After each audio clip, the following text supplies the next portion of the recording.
Hello, hello, welcome, welcome, welcome. It is a scorching day here in Taipei, Taiwan. I know it's been a while.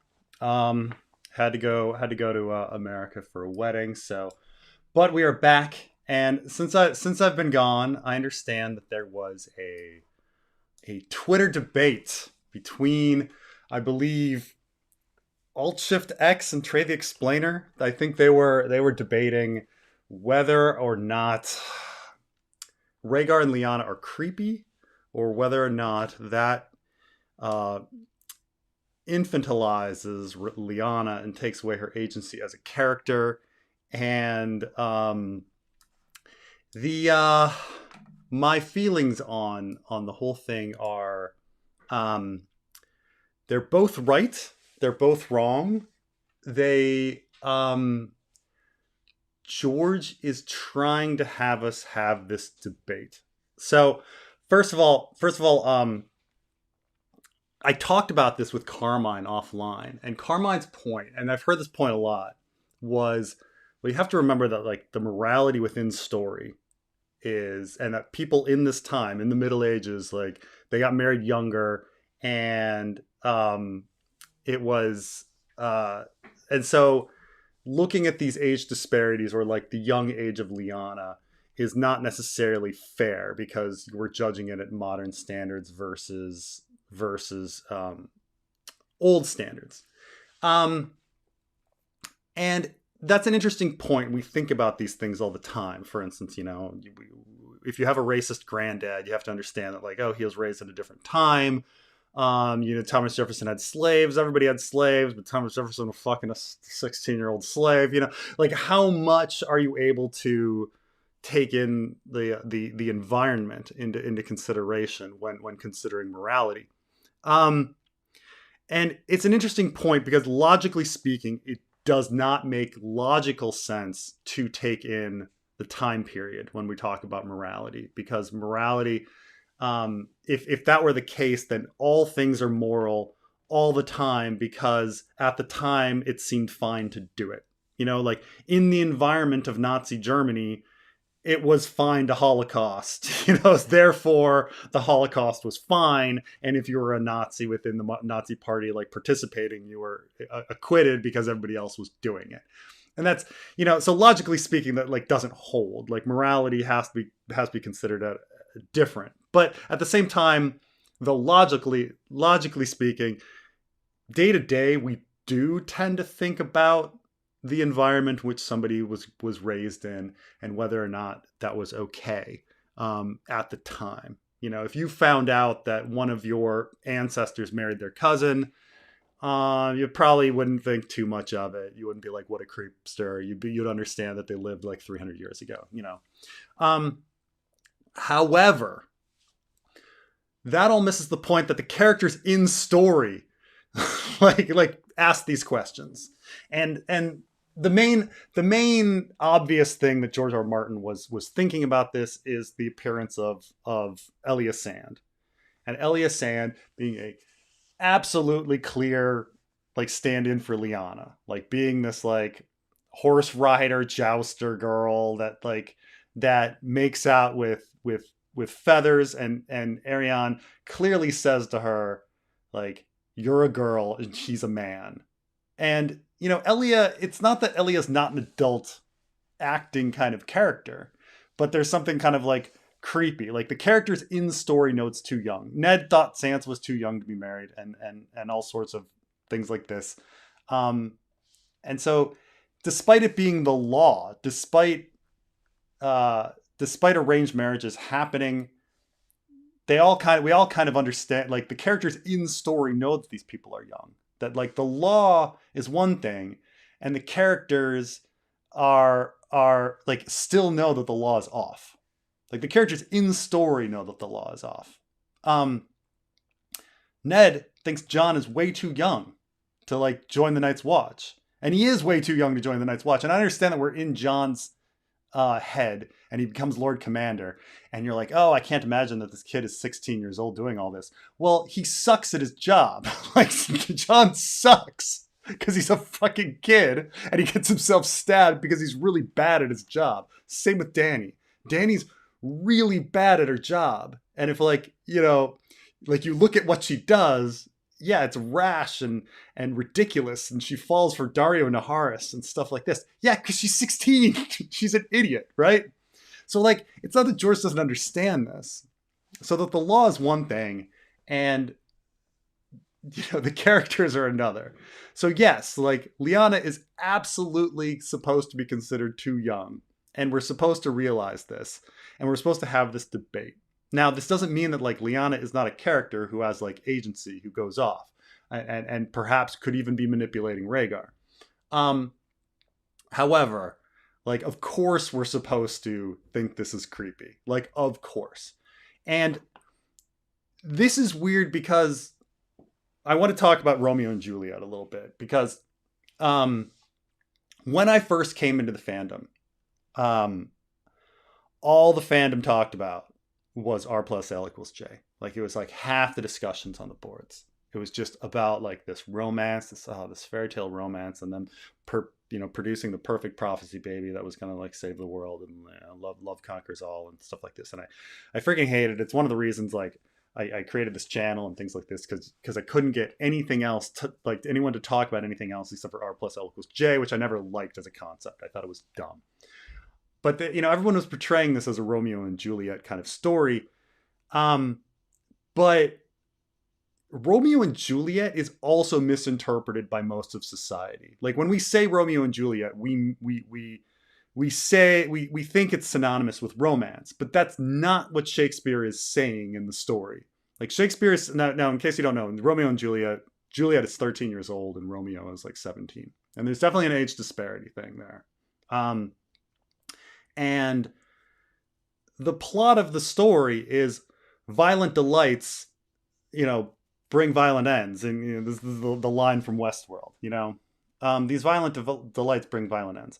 The idea being that like this youthful lust for each other that's illogical and not rational and something that young people can't handle, of course is going to end in a bad situation.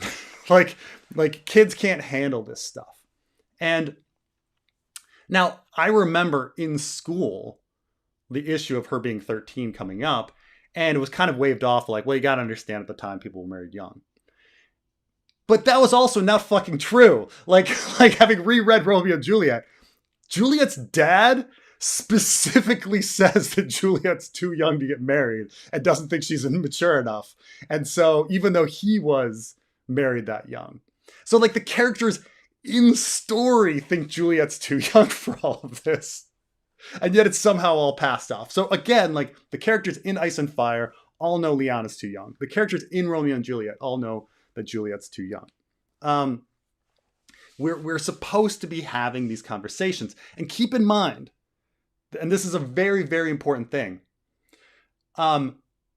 Shakespeare was 18 years old when he got married to time-traveling Anne Hathaway. And time-traveling Anne Hathaway was 26. And Shakespeare was 18. And he was considered a minor at the time. Okay? The age of majority in the late Middle Ages, Shakespeare time, the late Middle Age law, whether you consider Shakespeare's time Middle Ages, whatever. He was considered a minor at his time. The age of majority was 21. And he had to get permission to marry time-traveling Anne Hathaway. And and there's a question of whether or not, like, Anne Hathaway is the manipulator in this relationship. Now Anne Hathaway was pregnant at the time that they got married. They had their first kid like 6 months after they got married. So Shakespeare, this minor, was fucking this older woman, and then they got married. And he had to get permission to get married because he was not considered an adult. And time traveling Anne Hathaway. I'm confused. Shakespeare's wife's name was Anne Hathaway. So the So the the like Shakespeare himself like understands from a first person, like his own perspective, what it's like to be a minor in a situation with an older person, and like has that experience. um and of course like then writes Romeo and Juliet. Now keep in mind that like the person that says these violent delights have violent ends is Friar Lawrence, who is probably played by Shakespeare himself, so he's like speaking the freaking theme of the play. And so you have to say, like, when he's writing a story about a person that's too young going into a situation, is he writing about himself? When he writes about Juliet, is he writing about himself? Um, so it's no,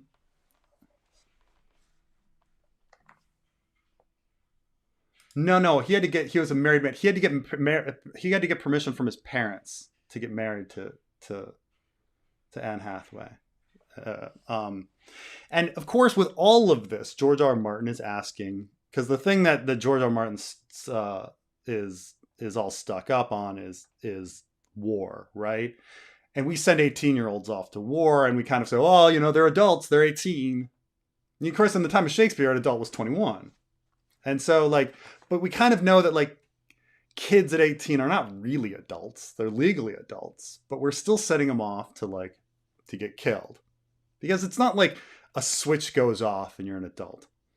And so going back to that debate, like, of course, like, Lyanna is not an infant. And of course, like, Lyanna you know, maybe old enough to understand sex, and maybe old enough to manipulate Rhaegar, maybe old enough to do a lot of things, but she's still a child. In a way, even Rhaegar, because I think Rhaegar's 21, 22, is still a child. You know, like, they're all um, kind of off, and it's all still kind of creepy, and it's decisions being made by people that aren't old enough to understand what they're doing.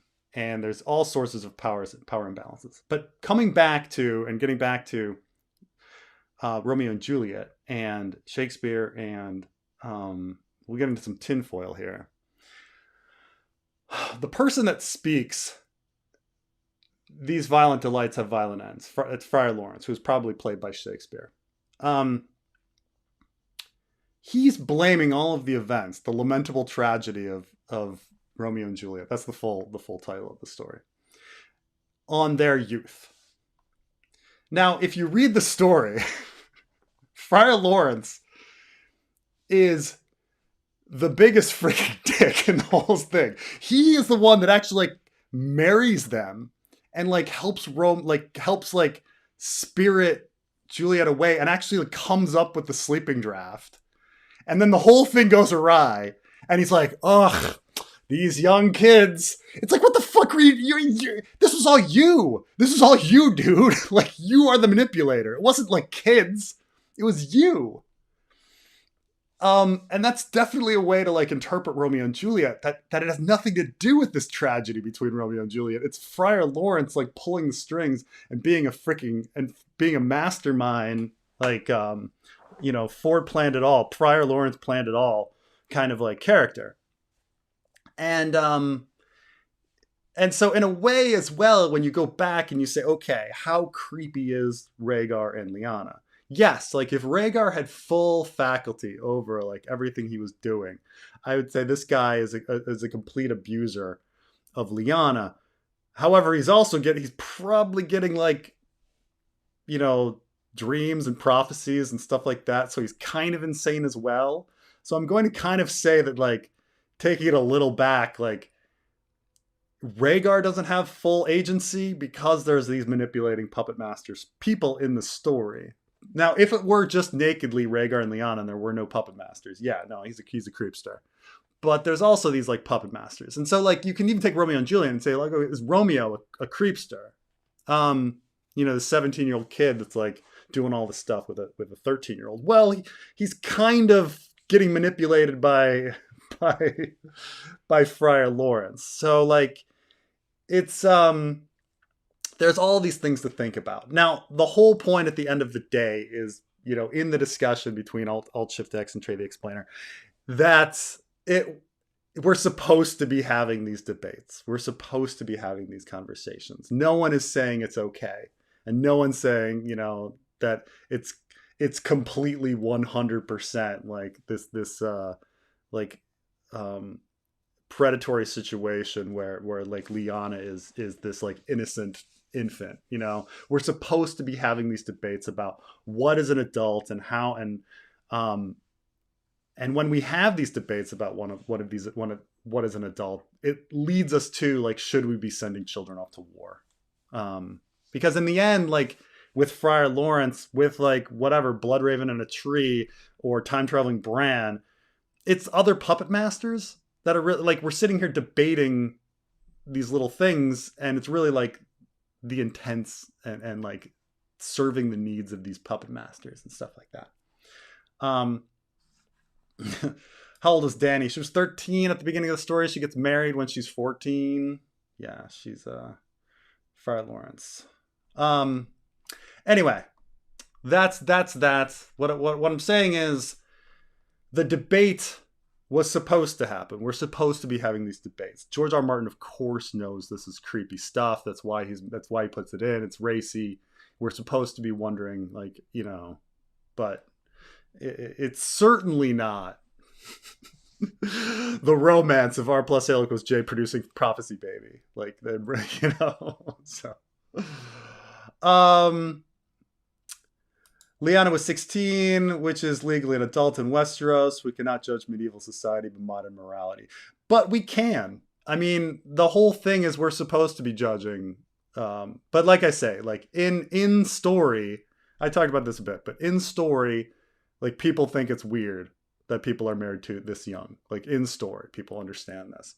But also like, you got to understand that there's also a difference between marriage and love in this story. So like, marrying people off into some like marriage where it's for a family alliance and they don't have any choice. What does it matter if they're old enough to like handle it? If you're forcing someone to marry anyway, it's kind of weird. Like, because the idea is you get older, you have true agency over your fate. But if you're talking about arranged marriages, you're talking about a situation where you have no agency. So what does it matter whether you're old enough to handle it or not?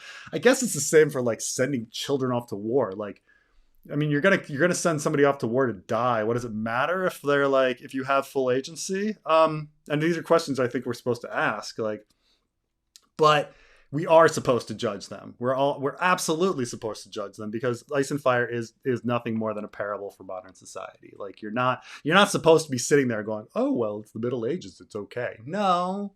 Like, we're supposed to be thinking about our own society. This is about the human heart and conflict.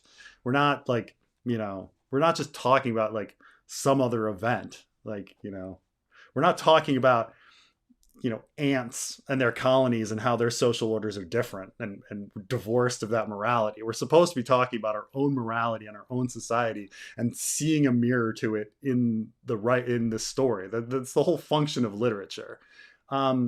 But yeah, but even beyond that, even if they had different morality in Westeros, it doesn't, they don't have different morality in Westeros. They think it's creepy in story. Like the characters in story think it's weird. So let's see here. I look at how a person was judged at the time. Columbus was considered a monster in his own time, and the Spanish crown persecuted him. He was evil for feudal monarchs. But again, like you can't, like it does not logically hold like that you can just judge people for like at the time. As I said, like Nazi war criminals within Nazi society would not be like persecuted and judged. Like, you know, morality is something else. Like morality is not clear. Like there's no perfect way to define morality, but judging morality at the time is a completely relativistic situation. You're talking about like cultural relativism at that point and saying, well, at the time it was fine, therefore it's fine. Slavery at the time was fine, therefore slavery is fine. Well, no, like society grows and society changes, and like we can judge people in the past for being shitty. Like everyone in the past was shitty. Like, and we can judge them for that, and we're supposed to. Um, you know, but again, like in story, they think this is creepy. So, but, um, what events from Game of Thrones do you think 100% will happen in the books? Will these things happen in the fanfic, even if you don't like it? Example, R plus O equals J. I mean, I think like so. I mean, there's various things that I think are absolutely going to happen, and like for instance, a second Dance of the Dragons is absolutely going to happen. R plus L equals J, sure, yeah, but at the same time, not in the way. Certainly not in the way that all those people in the chat rooms 10 years ago thought. Like, perfect producing the perfect prophecy baby. Keep in mind that in the show, R plus L equals J was just another horrible barrier that brought down like the good guys. Like there was nothing positive about R plus L equals J. It didn't bring about anything good. And so in the way the show, even though people didn't like that, like it felt truer to George R. R. Martin's message. So, I mean, I think like, I mean, obviously like the big strokes, like Dany coming to Westeros, and stuff like that. I'm trying to think if there's anything like super huge that needs to happen. I mean, hold the door. I think absolutely. You know, trying to like we don't the show deviated so much that like we only have like a few things, but like other stuff like how the characters died, I don't necessarily think it's that important. Like, is it important that Theon dies defending Bran in front of a tree? I don't think that's very important, but I think like the broad strokes of that there's going to be a second Dance of the Dragons. There's going to be an invasion of the others. Um, you know, did George plan on like Jon coming back from the dead? Yeah, probably. I don't know if we'll have that in the fanfic. So, but I mean, the things I didn't like that we're gonna do anyway. I mean, in many ways, like I kind of think I've kind of grown to think it's more interesting if Dany never comes to Westeros, but I still am gonna have Dany come to Westeros, but so I don't know. I think there's some big strokes, but I'm trying to think of anything else. The show went so different, and the last seasons were just some battles and everybody dying off. Um, um, it's not like Romeo and Juliet and Starks and Targaryens were on good terms, and R plus L ruined that. The Montagues and Capulets were already enemies. Well, I mean, in story, we have the Southern Ambitions like strategy. Like something was going on with Wally's flowers, like influencing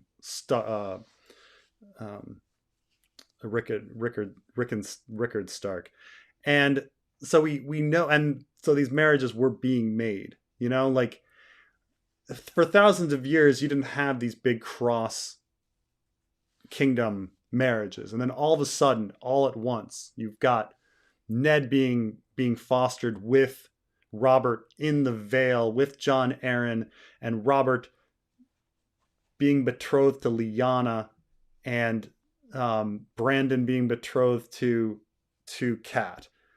You already have the formation of the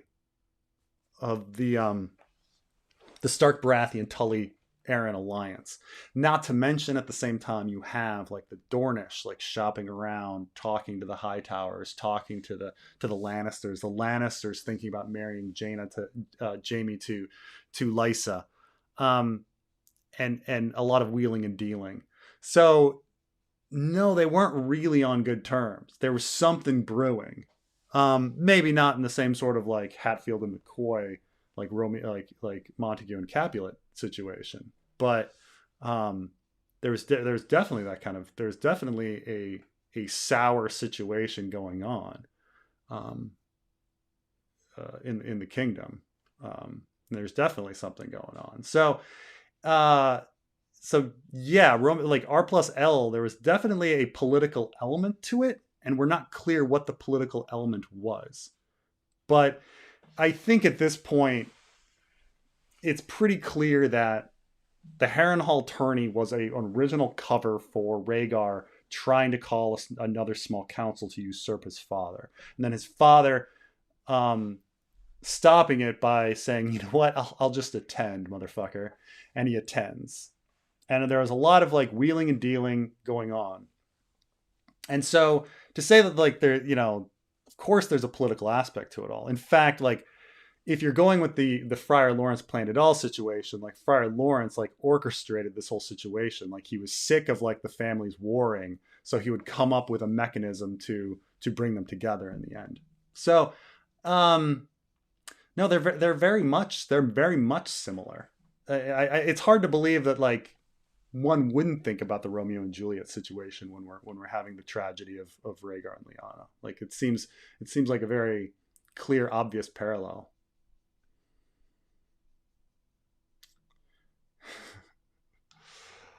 I saw something.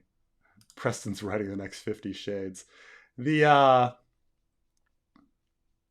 funny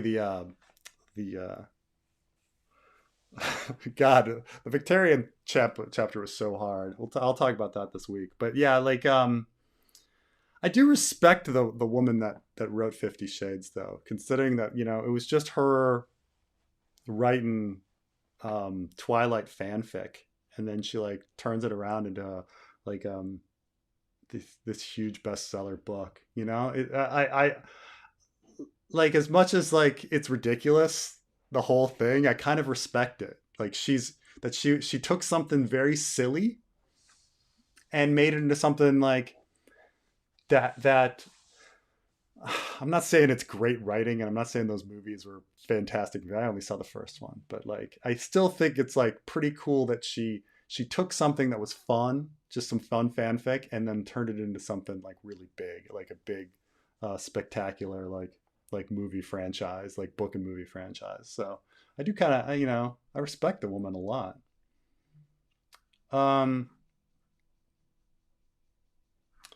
My dad lost his virginity at 14. Yeah, it's a little young. But it's, I mean, I think a lot of people, there's talk of like all of this stuff, like people losing their virginity at 11 and 12 in America and stuff. But it's, but we can kind of understand that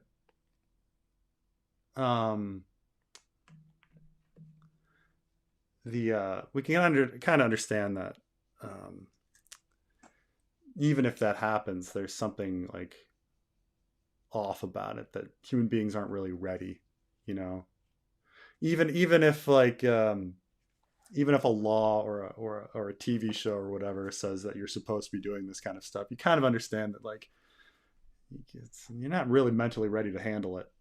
Like, sex is emotionally overwhelming, and a young kid can't necessarily handle it. It's why like people try not to have kids that have sex so young.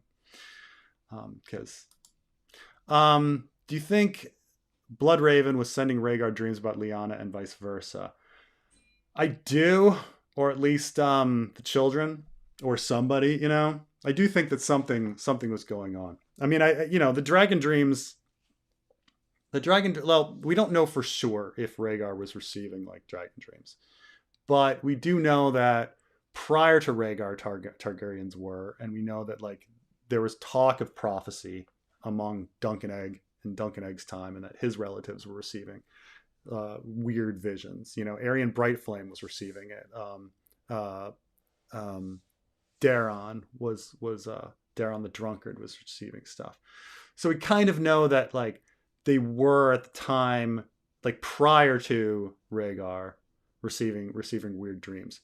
and obsessed with prophecy. So and we know that like after people are obsessed with prophecy and receiving dreams. So it's not the biggest jump to assume that like Rhaegar was receiving dreams and obsessed with prophecy. We know that like he read a book and came out and was like, I guess I'm going to need to be a warrior and stuff like that. And so I think it's the smallest leap to say that Rhaegar was receiving dragon dreams and obsessed with prophecy, you know?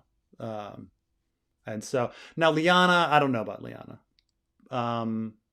You know, maybe, you know, we know that like Ned is in the current story, and we know all the Stark children kind of do.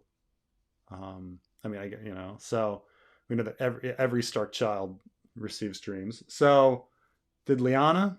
Yeah, you know, probably, you know. So like, you know, there are these weird influences.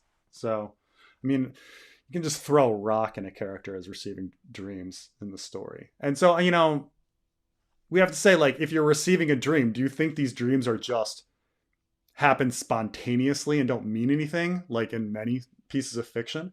Or are the dreams being sent? And I think in this story, the dreams are being sent. I don't think we have spontaneous dreams that just come out of nowhere and mean nothing, you know, like other stories will have, you know. We very clearly hear about glass candles. We very clearly know about the Weirwood net. We very clearly know about, you know, the House of the Undying. You know, we very clearly know about like wolf dreams and telepathic connections and stuff like that. So it's not very much of a jump at all. Like all of Rhaegar's relatives were receiving dragon dreams. We live in a universe where dreams are sent by a sender manipulating a glass candle or a weirwood.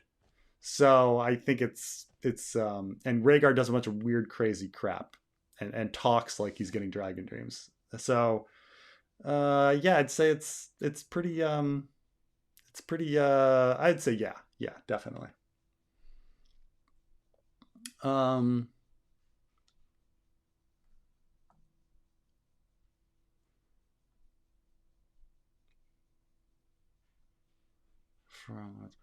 Okay.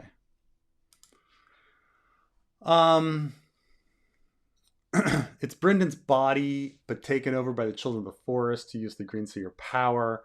Bran's the next body, but he's the Neo. He's escaping children of the forest during the climb. Yeah, more or less. I mean, one of the things that George deals with is blended consciousness. And so what happens when you take two bodies of water and you put them together? You know, say you've got some red dyed water and some blue dyed water, and you put them together, and the waters start mixing. And at what point can you even say that they're separate anymore? So, like, I don't necessarily think even at this point Bloodraven is a separate entity. Like, you know, what he was, and you know, is so blended with the children of the forest that it's hard to differentiate. But yeah, I would say that like all of that is there. George writes a lot of stories like this. I mean, the Pear-Shaped Man is a horror story about blended consciousness. You know, the Grishka in the Song for Leah. You know, he writes about it with the with the wolves, with you know, don't be in the wolf too long, or the wolf is going to control you, and these sorts of ideas. So it's not that like I necessarily think that Bloodraven is completely a puppet, like a dead husk puppet, Weekend at Bernie's style. Like, you know, like I don't necessarily think it's like 100%, but I think at some point, like he's so many years in the net, so many years of blending, how much of him is left and how much is, you know, part of the net. But yeah, that's more or less, we're more or less on the same page.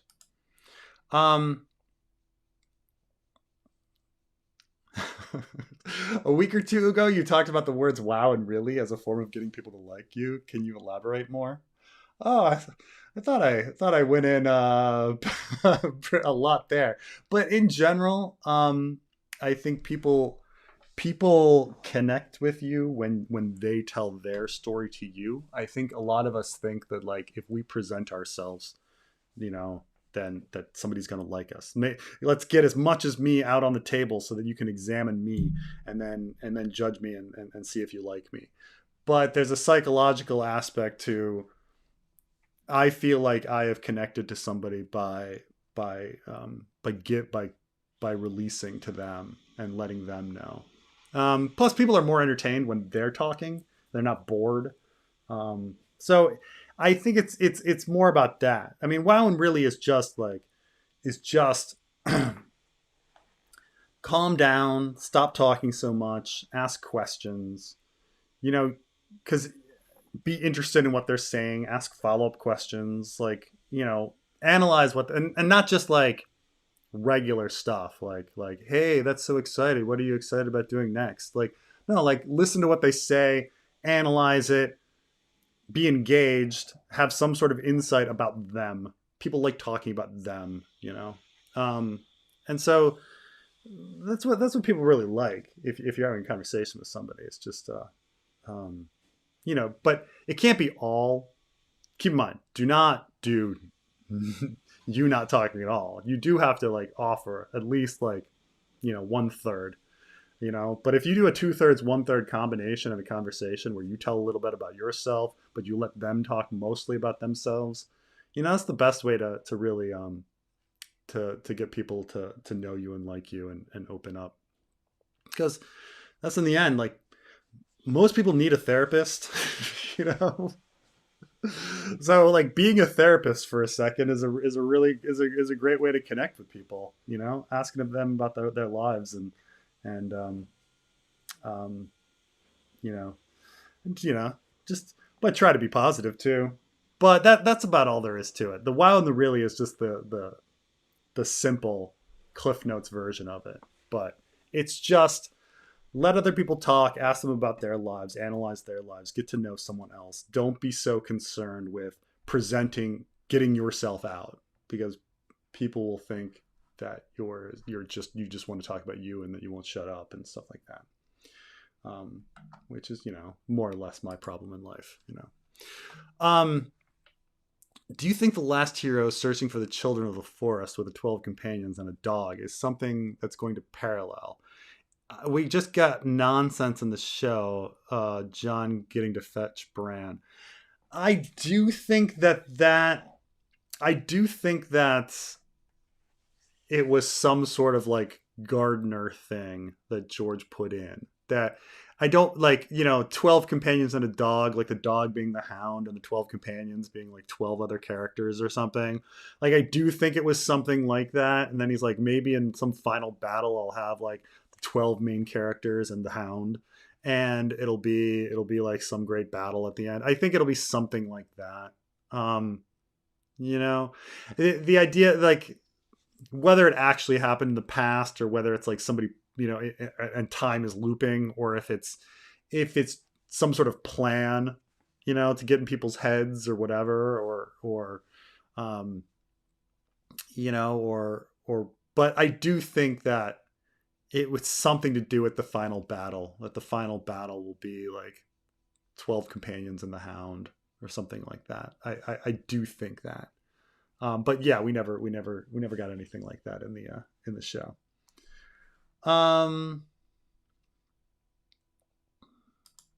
Preston, there were a large portion of 19th century America that condemned slavery, and millions of Germans hated Nazis.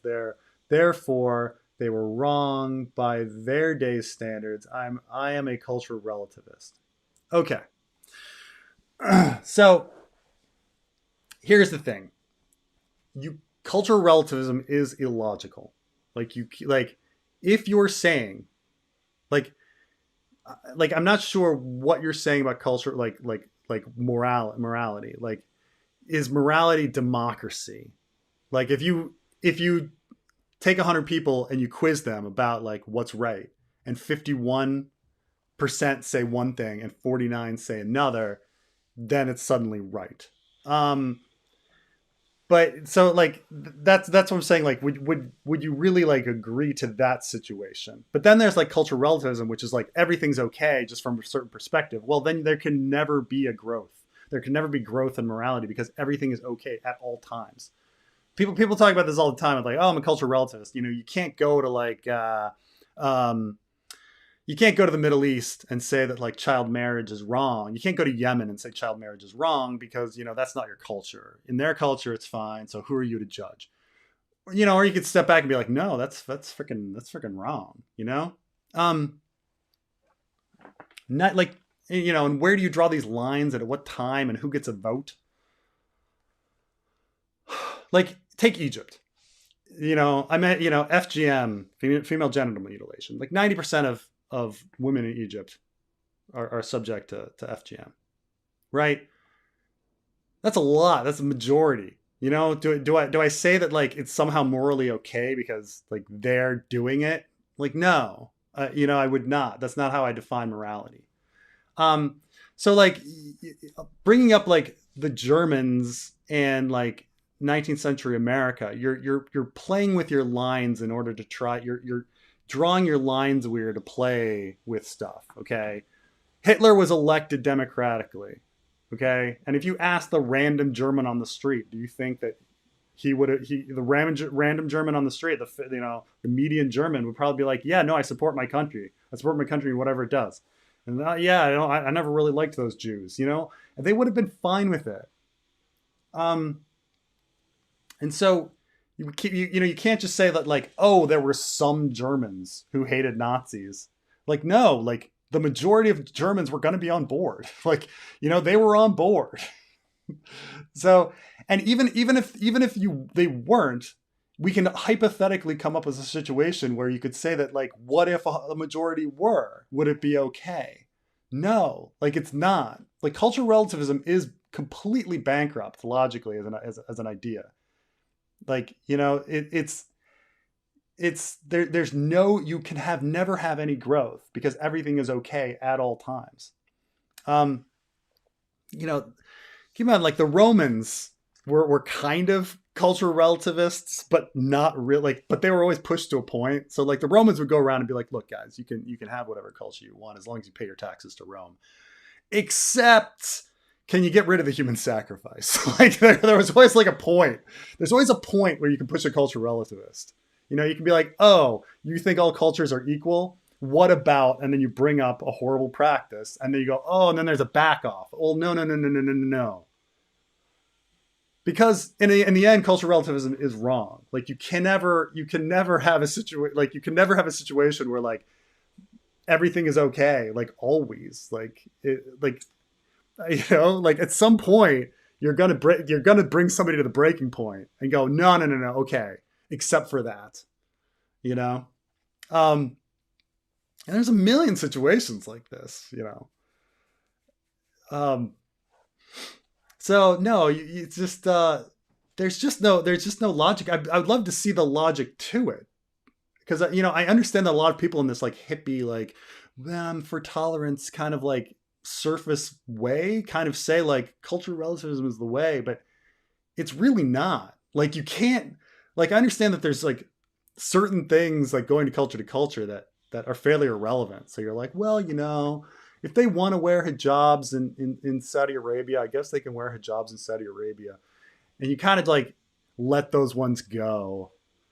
But then eventually you're going to come up, you're going to hit something. Eventually you're going to hit something where you're like, well, no, that's fucked up.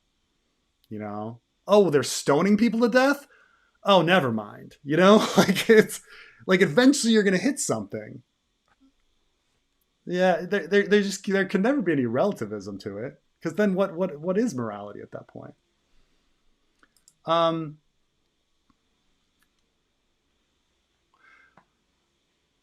George R. R. Martin retconned in The World of Ice and Fire that Rhaegar sought Lyanna when Aerys tried to stop a winter with fire. Maybe they wanted to give R plus L equals baby to the others. Huh. Well, that's interesting. I've never thought about that. Because you always kind of think that the prince that was promised was like, you know, some sort of like savior to bring back dragons or whatever. You know. But to actually like give a baby to the others, uh, I mean, I imagine that like stop a winter with fire. Yeah, I have to bring up the where in the world of ice and fire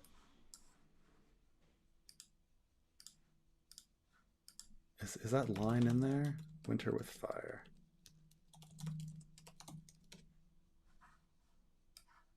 Ah, I can't really find it.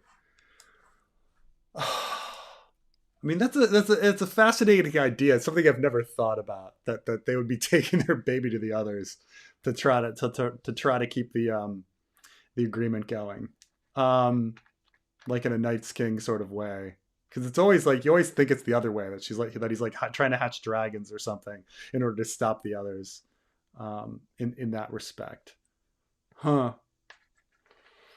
That'd be well, something to think about. I don't know. I don't know if it I'm trying to think like how Lyanna would know about all this stuff.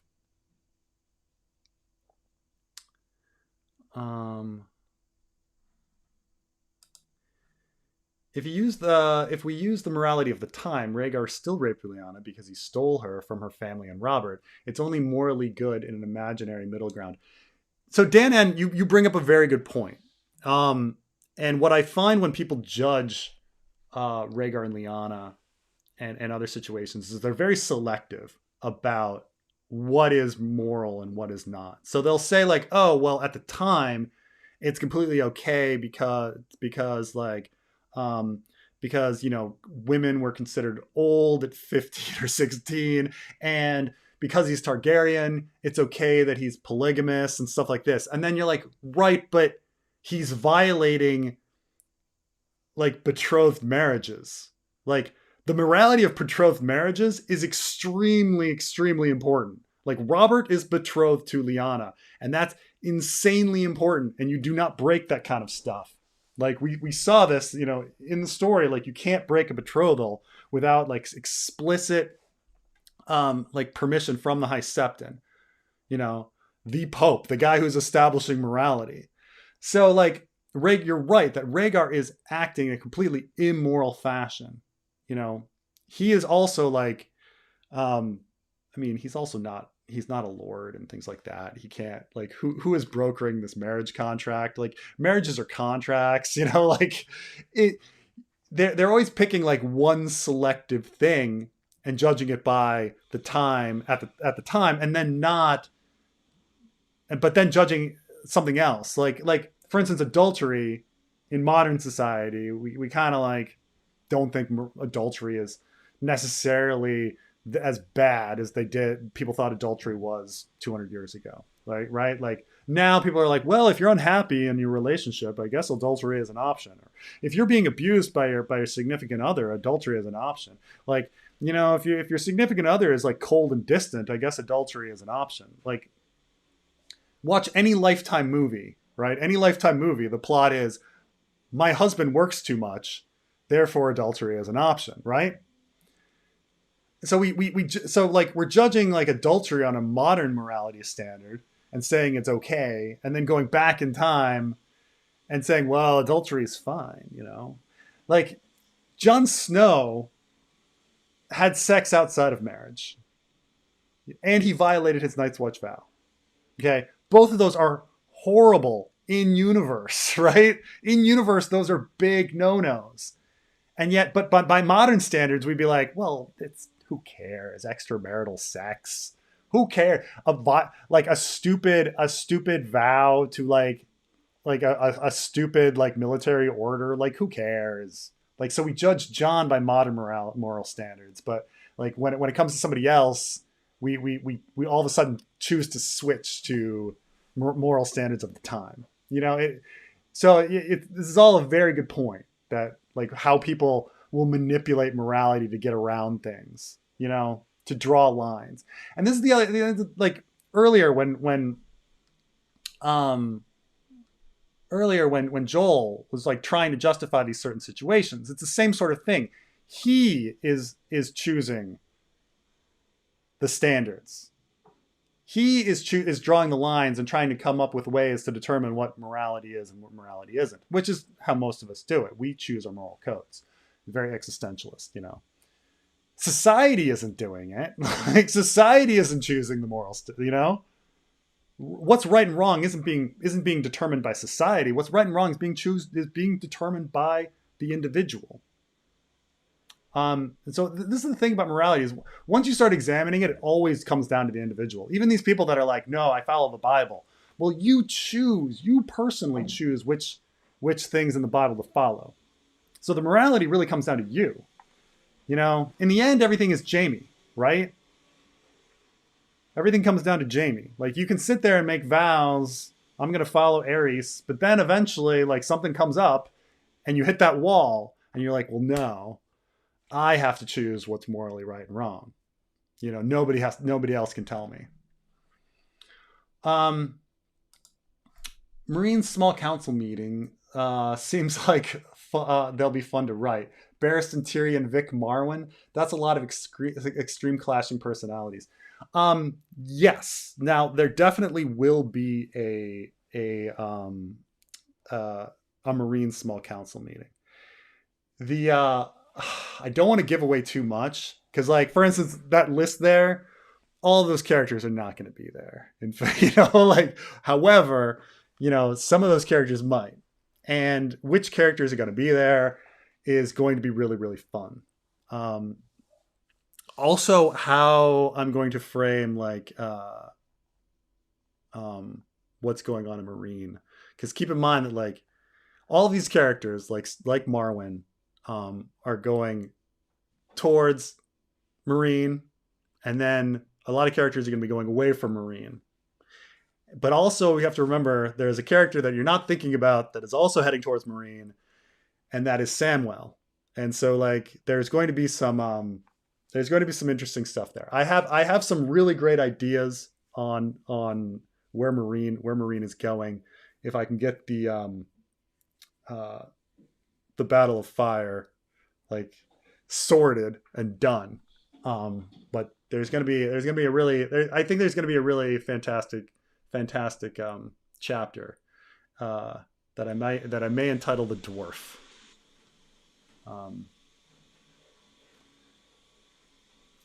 Let's see here. Studying abroad in Jordan all next summer. Any advice? Jordan. Jordan's great. I lived in Jordan for 2 years. Been back a bunch. What's the advice? I don't know. I mean, I don't think you'll necessarily need much advice. I mean, it's the Jordanian are very nice. There's only a few bars in town, in Amman, so you'll go to them. You'll go to Amigo and things like that. But so that's all kind of set. You know, you can go down to the Dead Sea a lot. It's not very far. You know, everything is really close. You'll go to Petra a million times whenever your friends come to visit and stuff like that. You'll go to Wadi Rum a million times. Like, all these things, there's limited things to see in the country, so you're not going to miss anything. Like, you're gonna, you know, maybe you'll go to the Eastern Desert. Maybe we'll go to the castles. You know, Karak or you know, Ajloon, Jerash. I don't know. Like, what advice? The only advice I can say is, like, don't be afraid to, like, go out and walk the city and you know, it's a very safe. It's a very, very safe country. It's a very, very safe country. So you know, go out, learn some Jordanian Amia, instead of, you know, modern standard Arabic is pretty useless. But yeah, just walk around, talk to lots of people, stay up late, meet everybody. But you almost don't need advice because it's just like there's only a limited number of things. It's a very small country, and so you'll have a great time. You'll have a great time. Trying to think of, like, anything I need. Like, I mean, you probably won't have a car, but, like, having your own 4x4 is kind of nice. But you probably won't do that. You probably won't have that. But But I don't know. That's it. Head down to Wadi Rum and stuff like that. Um, Hatching vids. Dragons as consciousness vessels, like White Walkers. Interesting. Okay. Minimum 3 heads to hatch. Drogo, Rhaegar, Meereen Door, and dragons with eggs. More Targaryens. Like time travel body must die. Source of the dreams. That's a fascinating idea. I never considered the idea that it took more than one mind kind of blended in a consciousness fashion to sort of like bring about the dragon hatchings. Huh. Like somehow Danny is making some sort of telepathic connection to either Meereen's Door or Quaithe or somebody, and that connection in itself like creates a stirring with the dragon, with the eggs. I'm trying to think any situation where that would not work. I want to say Rhaela Targaryen hatches an egg in the Vale. She might not have anyone around her, but we don't know at this point. I guess if Dream Senders are doing stuff, but that's a fascinating idea. Because there does seem to be like Danny does seem to have like a consciousness connection to the egg, right? At some point.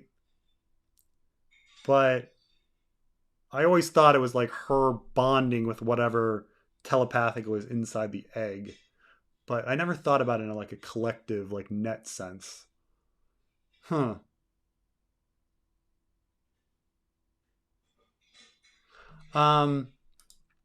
But Lyanna doesn't like cheating men, so did Lyanna love Rhaegar, or did Robert a part dragon? So why did Rhaegar stop the union of dragon and wolf? This is one of the reasons. So there is this line where like Lyanna is not too thrilled about her betrothal to Robert because Robert is pretty famous for cheating, and yet then she goes and turns around and like gets together with Rhaegar, who is cheating on his wife. And so it like doesn't seem logical in that sense, which is, it's kind of one of the reasons why I kind of thought that maybe Lyanna was the manipulator, that she was the one that manipulated Rhaegar, that she has some sort of political motive in all of it. And that Rhaegar like fell for the whole thing, that she had some other plan. But it's pretty clear that like Lyanna did not want to get married to Robert, and there's a Wayward Bride parallel that keeps appearing in Ice and Fire. Whether it be Alice Karstark on the horse fleeing from a wedding, or where Jon thinks it's Arya fleeing from a wedding on a horse, which is actually Jane Poole maybe fleeing from this wedding on a horse, and with this body of water to its right is like the issue, right? And he thinks it's, the Dagger Lake. But it might actually be this idea of like Lyanna on a horse with the God's Eye. And of course, Wayward Bride, like that's named after the Asha chapter, as she's like fleeing her marriage as well that she didn't want to be in, right? So there's all these like, ideas. So I think it's pretty firm, at least in my headcanon, that Lyanna was fleeing her marriage, like in some sense, and got scooped up by Rhaegar. Whether she like liked Rhaegar or not is an issue. I think it's more interesting that Lyanna is manipulating Rhaegar than Rhaegar is grooming Lyanna.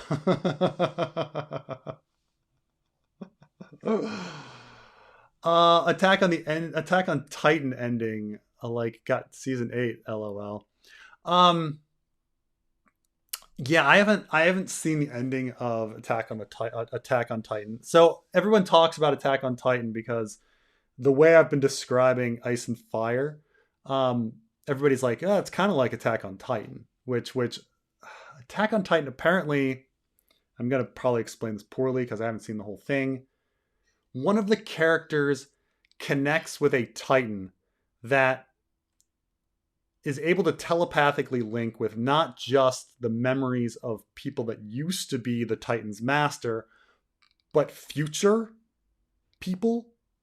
So like the Weirwood being this like anchor in time going forward and back, the Titan is like an anchor in time going forward and back. And so when the character gets into the Titan and connects with the Titan, he gets future memories as well as past memories. And so because he has these future memories, he's able to also go back in time and like manipulate things. And there was like a time loop, and everybody kind of escapes the time loop. There's a Groundhog's Day, and everybody skips the Groundhog's Day. And so I kind of think it's the same with Bran, because like he's connecting with the Weirwood net, which has time traveling Bran, which is like a future Bran with future memories of a previous timeline, and him going back in time and changing things and stuff like this. So people mention this stuff. The creator of Attack on Titan, he had no idea about any of this. I mean, I understand he's a fan of Game of Thrones, but I'm not sure if he was ever a fan of Ice and Fire. And he started writing Attack on Titan like long before like the time travel stuff really got going in A Dance with Dragons anyway. So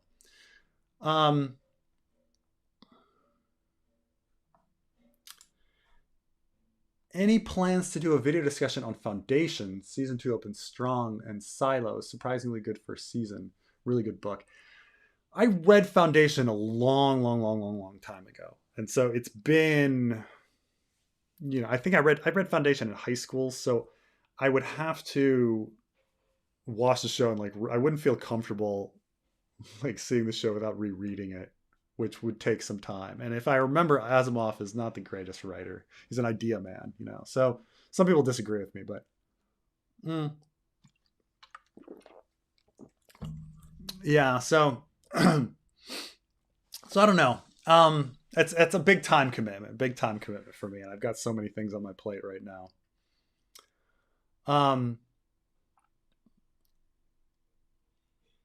Oof, a lot of virginity talk here. Okay. Do you think Euron has any warging or greenseer power? Has he shown any of it in the books? So I will say this about Euron. Euron, of course, has his very suspicious conversation with Victarion about whether anyone can fly, which makes people think that perhaps the three-eyed crow was contacting him. Additionally, there's clearly somebody contacting Euron telepathically. Somebody is doing that. Whenever Euron is like floating in the ocean, he's getting a message from someone. Now, and the actions he takes as the, benefit Euron. Now, it still could be time traveling Bran or somebody like that, like trying to get events to go a certain way. But I will say that like everything Euron does like benefits Euron. And I also say that like it's really weird that Euron has a ship filled with mutes. It would be absolutely impossible to have a ship of mutes. Like sailing requires a whole lot of screaming at each other. It requires a whole lot of screaming at each other about like where ropes are and where booms are swinging and coming about and stuff like that. You could not have a ship of mutes. Like that is insanely dumb. So there's this idea that maybe the mutes are like functioning because they can speak telepathically to each other. And so there's of course like Euron did like drink Shade of the Evening, which has which is a telepathic, like it's it's like LSD. It's opens your mind. Danny definitely experienced that. So overall, yeah, no, there's a lot of evidence that Euron has some sort of telepathic power. Now, was he born with special genes? I don't know. Maybe anyone can fly, which is what he actually says. That it doesn't need any of that. But there's a whole lot with regards to Euron, implying telepathic connections, whether it be like, you know, Aeron, or maybe it's just Aeron the whole time, but Aeron, the conversation he has with Victarion, the mutes, you know, things like that, and the Shade of the Evening. So there's definitely something. There's definitely something with at least telepathy going on with him. So, you know, does he have like special genes? I don't know, but there's definitely some telepathy stuff going on. What if Vic does meet Dany and tries to woo her? So I'm a bit torn on this idea. Is one, like, Dany had a vision at the House of the Undying that shows a man at the prow of a ship with gray lips smiling, right?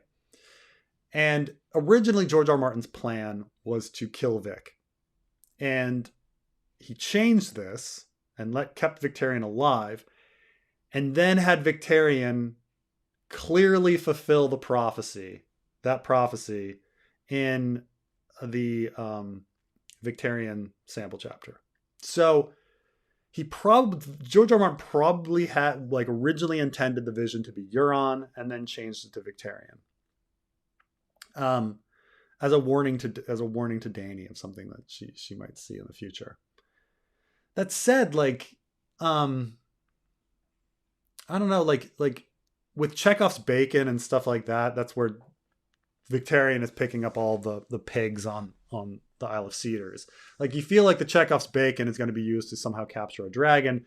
And would Victarion, after capturing a dragon, would he feel the need to linger in Slaver's Bay and wait for Dany? Or would he just, like, head home and be like, I got my dragon, let's go? So I don't know. I think, and then in a practical sense, it just seems like too many point of view characters lingering around each other. Like, say you had Victarion linger in Meereen and wait for Dany, and then Tyrion is going to linger there too. You've got 3 point of views at minimum. You know, we got other guys, right? You know, we got Barristan, for example, or Quentin, you know, or you know,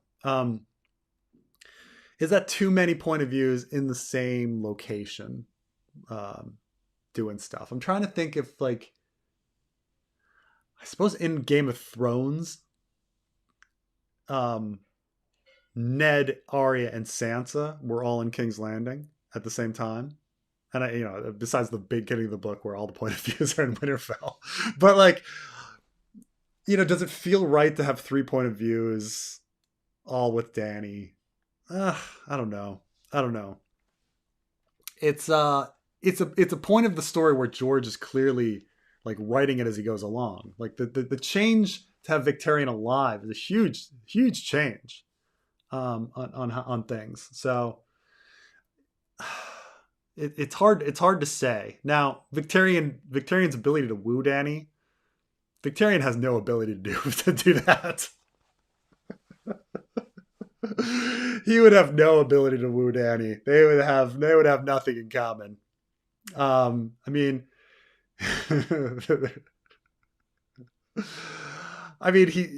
he might be as, like, you know, you might say, like, Dario Naharis or Drogo are bad boys too, but, like, Victarion's psycho. He's more than psycho.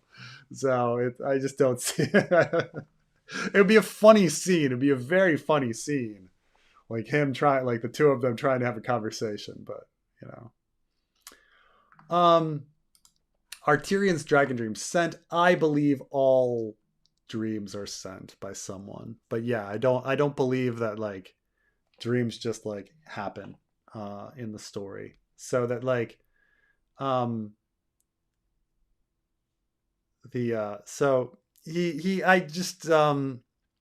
question is, like, who is it? You know, I think it's probably time traveling Bran in the end. You know, I'm just gonna say, like, but that's kind of by default. Like, when we don't know, prior to, like, settling that time traveling Bran was the Grand Manipulator, it was like, is Bloodraven is just sending them all for some reason, but like it's Bloodraven's doing. But now it's just like, well, I guess it's time traveling Bran, like sending everything, all the time to everybody to pull all the pieces in the right places, Um,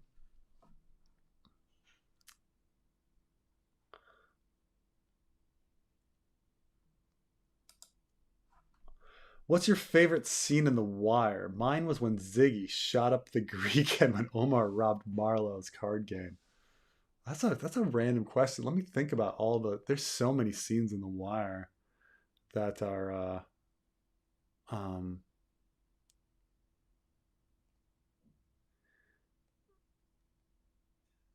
to tell you the truth, like one of my favorite scenes is Snoop's death. Um Snoop, by the way, she's a real Baltimore gangster woman. She's like legit, and they hired her, and she essentially just played herself. But Snoop is in a car with Michael, and Michael realizes he needs to kill Snoop, and he pulls the gun out, and she's like, "Ah, it's gonna be like that," and he's like, "Yep," and she just looks at him cold and is like, "How's my hair?" And he shoots her, and I was like, "Oh my god!" Like fearless, most psychopathic character that like has perhaps ever been portrayed, like in media as Snoop. She was so good. She was so good. That was a great scene. And I generally didn't like um latest seasons. Hey, what? How's it going, Carmine? Holy shit. What's going I on? hate moving with a Oh passion yeah. of a thousand suns. So Carmine been moving all weekend, and he was Oh my God. he called me to record, it's like the weekends is so hard because I got the kids, and so I was like, I'd love to, but you're like, let's record before I move, and I was like, but I had the kids, got the kids. How No, are no, things I going? understand it completely. By the way, if my sound different, I'm using like a bullshit microphone. No, That is yeah, it's you not sound a my little different, but professional. it's fine, it's clear, it's all good. I just got out of the shower. I'm like, oh, that's right. Preston is doing the stream thing. I came in at the foundation question. I Mm, have seen the show. You would like the show. I think it's worth your time. And yeah. it's one of the very few shows that does diversity very well. I find it hard for the grifters to complain about it. The grifters are funny because it's like if the show is good, they ignore it, and if the show's bad, they blame the badness on it.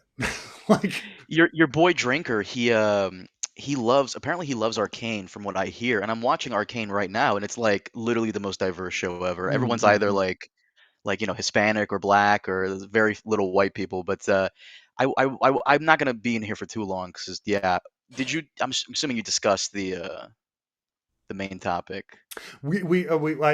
I did. We went into it.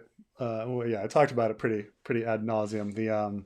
Uh, the Lyanna Rhaegar situation. That Do we stand at the same place on that opinion of the person who mm, tweeted that?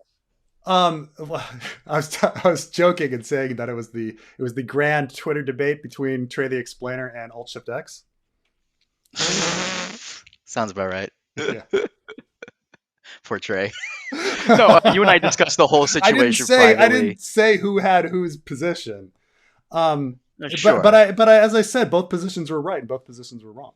You know. Yeah, essentially, yeah, yeah.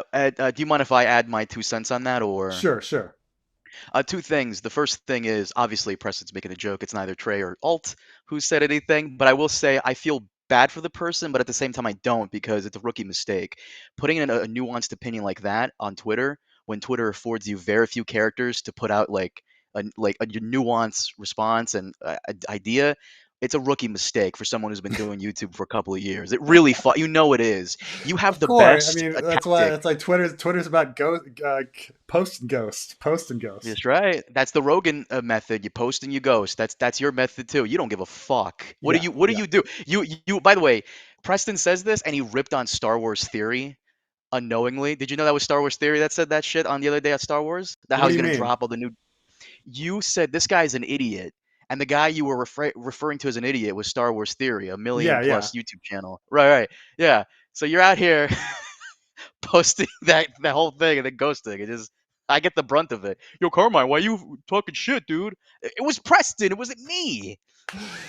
I mean, what's funny is my chat, like every time I say something, my chat like always like clips. I mean, essentially clips what I say. And like earlier we are talking about like, does the morality of your society like matter when judging your morality? Because then you can just go, oh well, not Nazi Germany. If you're a German in the middle of Nazi Germany, I guess everything's okay. And then it's like clip. Preston says Nazism is fine. Like, like, oh no. But you're right that like had any of these things been posted on Twitter, which is not the environment for debate. Okay, 200 Twitter is characters. Like, how can not you the really put it environment out? for debate. It's not a good faith environment where the Yep. parties are both interested in exploring a topic and coming to some sort of resolution. It's a land of gotchas and you know taking people out of context and things like this. Real quick, this guy goes, Carmine's on the run, calling from a payphone. Yo. I don't know why I love you. Which actually that brings me to my second point. I will say this to the person who did make the Twitter post. I don't like the dude. I don't dislike the dude. I have no opinion on the fucking guy. But I will say this: I do kind of feel bad because we don't know this dude yet. Everyone's out here calling him a pedophile for his hot takes. I don't like that. Like, I think that's a little too fucking much. Personally speaking, it's very bad faith to do that. But the problem is Absolutely, that that's not what he's fucking. That was not what he's fucking saying. right. But that's my problem right there. Like, it was a bad take. The problem with him is that he didn't realize he took an L because you take an L like that, you get yourself back up, you dust yourself off, you move forward. He kept consistently posting Oh, about it to doubling defend down. it. Yeah, then you're just drawing It's attention to it. just No, and like I say, like he's both parties are like they're both right and wrong. Like George is definitely making the point that Lyanna is not a helpless damsel. She is a person with agency. All those points are correct. And yes, it's also very creepy that Rhaegar is older. Yes, that point is correct too. Everybody is right here. Like it's we're supposed to be having this debate. That's why George is like put it in there. He's putting in a racy thing to have it be part like a debate. I mean, people sit there and go, "I love Indiana Jones" all day long. Indiana Jones was a pedophile too. So it's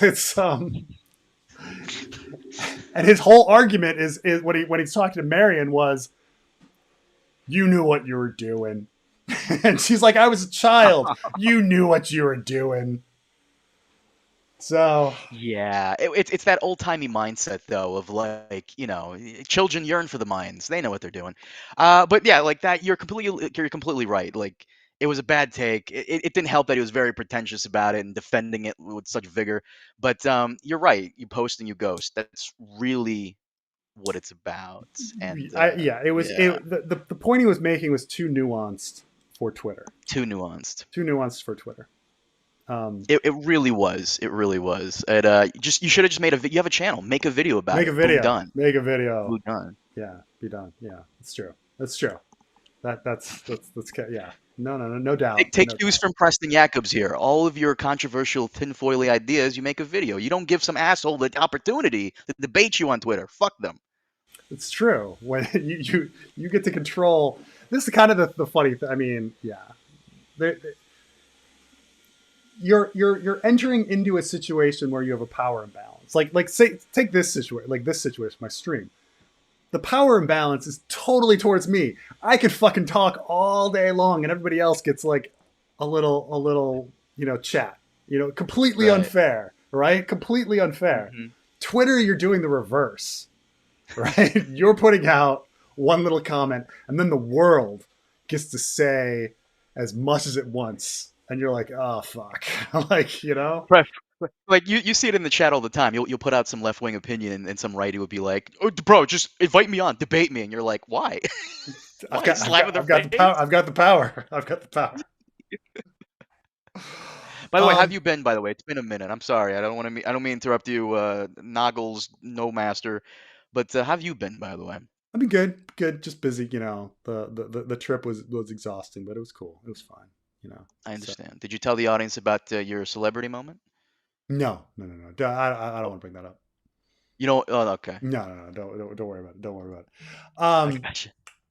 Um, in A Dance with Dragons, Brand 2, he sees a half dozen human skulls in the Greenseer cave. Any ideas who those skulls belong to? Um, I'm gonna guess that those are previous Greenseers, right?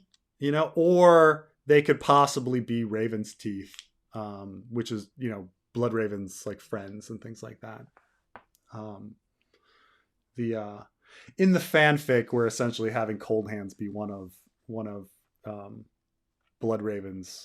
Raven's teeth. So, one or the other. But now that you mention it, um, I should probably throw in mention of those skulls later on because those need a shout out now that you mention it. So thank you for bringing that up. It might be previous because some of them have holes for the roots went through, right? Yeah, I think beep down, beep down. I'm pretty sure some of those have holes. Let's see here. On either side of them, in niches carved from stone, skulls look down on them. Bran saw a bear skull and a wolf skull and a half dozen human skulls and near as many giants. All the rest were small, queerly formed. Children of the forest, the roots had grown in and around and through them, every one. A few had ravens perched atop them, watching them pass with bright black eyes. Now, it's too bad that the roots grew in them at that point. That means like the root like doesn't look like they were moved, you know. But so maybe they were just Raven's teeth rather than previous green seers. But obviously like the row of skulls like in a row is supposed to parallel um the whispers where the woman cut off the heads and then the heads whisper to her. Um but that's supposed to parallel. And then obviously like uh um she then buries the brave companions next to a weirwood, and so their memories along with nimble dicks will in a sense like join the weirwood.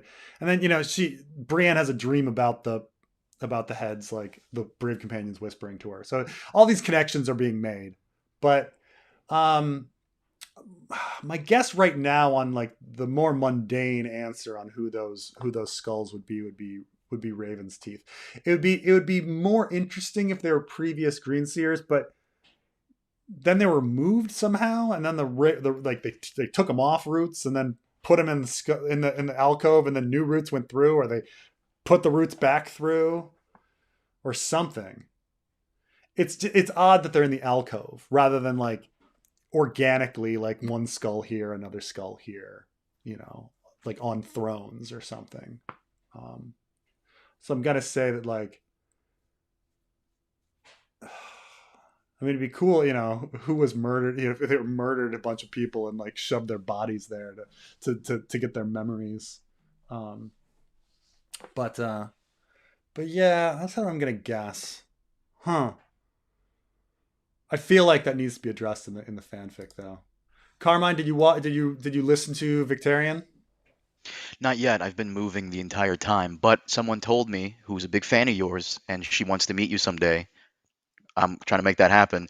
Uh, She goes, I can't believe he did the whole thing. George starts it out. I'm like, wait, George started out. And I remember you told me about this. George read some part of the Victarion one, and then you Yeah. came in, and they were really big fan of that. So good on you for doing that. How seamless was it? Like, pretty good?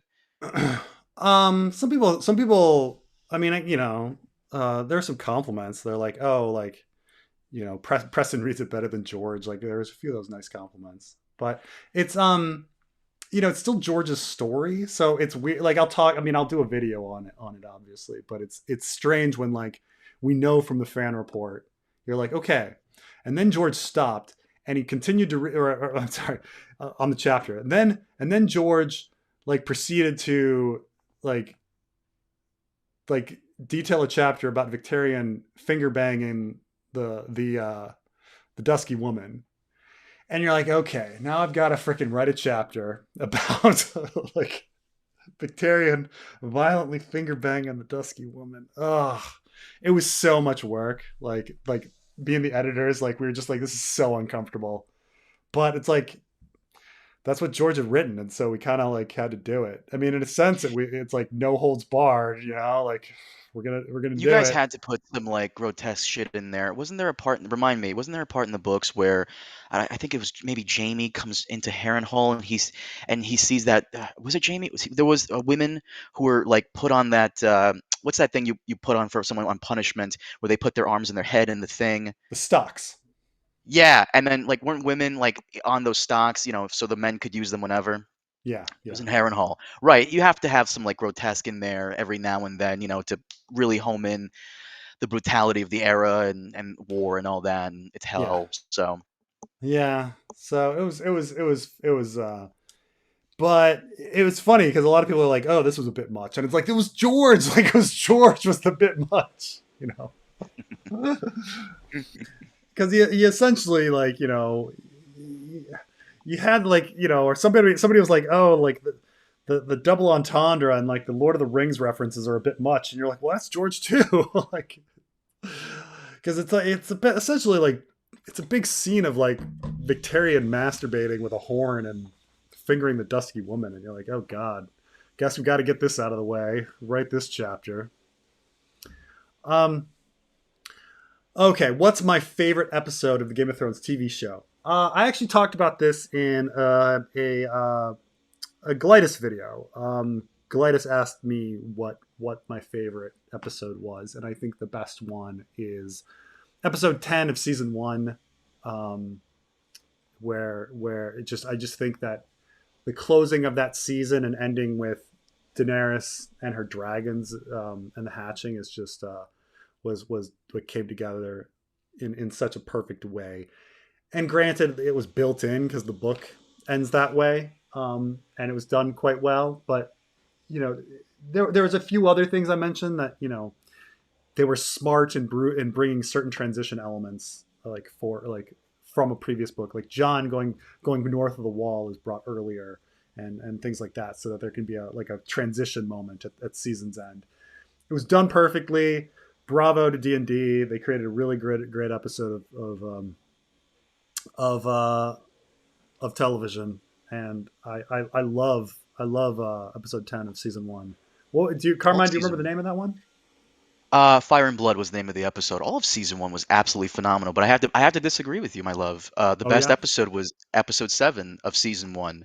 Hmm. First introduction of Tywin, beautiful scene, great scene, very well done, original for the show. Yeah. Lest us forget. It's for those of you who forgot, it's the episode that ends with Ned going to the throne room and trying to enact Robert's will, and of course Littlefinger betrays him in the end. It has everything you want in a Ice and Fire adaptation for television. It has the political intrigue, badass characters, great moments, good acting. It has everything there. So Yeah. Yeah. Um. Let's see here.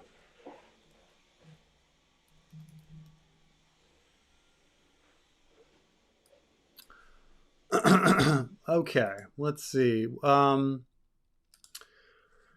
New chapter is great. I love the period sex. You briefly talked about bricks and the concept of de-dollarization. Yeah, I'll talk about the chapter more when I do the breakdown. But so also one of the problems with the chapter is that it's incredibly it's really short chapter, and what George's like sample is insanely short. Only like 8 minutes, or 1,000 words or something. And so it's like, to bring it out to like a minimal chapter length, you got to get above like around about 3,000 words. I mean, George does have some super short chapters. Like he has like there's a Bran chapter in Game of Thrones that's only like 1,000 some words, 1,200 words. But um, you feel like you need to get some meat into this. So there's a lot of like just adding, like, what are we going to add here? What are we going to add to make this scene like edgy and gross? And it's just like, well, let's make I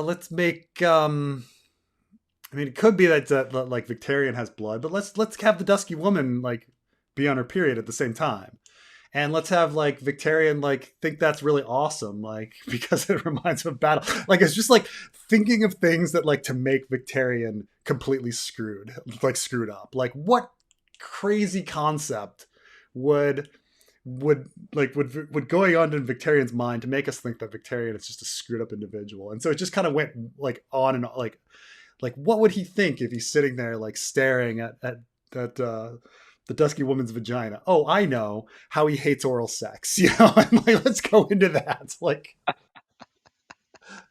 it's just and then people got the idea, like one of the editors got the idea, like shouldn't there be a lot more like double entendres with like sailing mentions? And you're like, yes, but at the same time, for every one of those funny things, we've got to like make it creepy, so to not make it too light. And you're like, so it's like, oh, okay, we got to double down on creepiness. It's really tough to get through.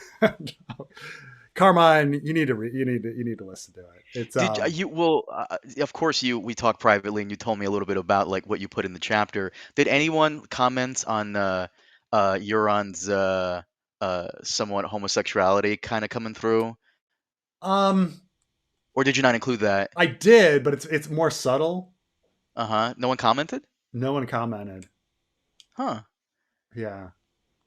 It's so Ice and Fire fans online are so weird because I remember when season one first came out, there was a scene between Renly and Loras where, Yeah. at one point Loras goes down on Renly. I remember people online hating that and just, saying fuck the show, blah blah blah. Ice and Fire fans are weird when it comes to the gay stuff because I think the series is very gay friendly in a sense, Hmm. and there are some fans who are vehemently against that. It's so weird. But really, no one commented on it. Okay. Yeah. Okay. New chapter is great. Love the period. Can you talk briefly about bricks and the concept of de-dollarization? Um,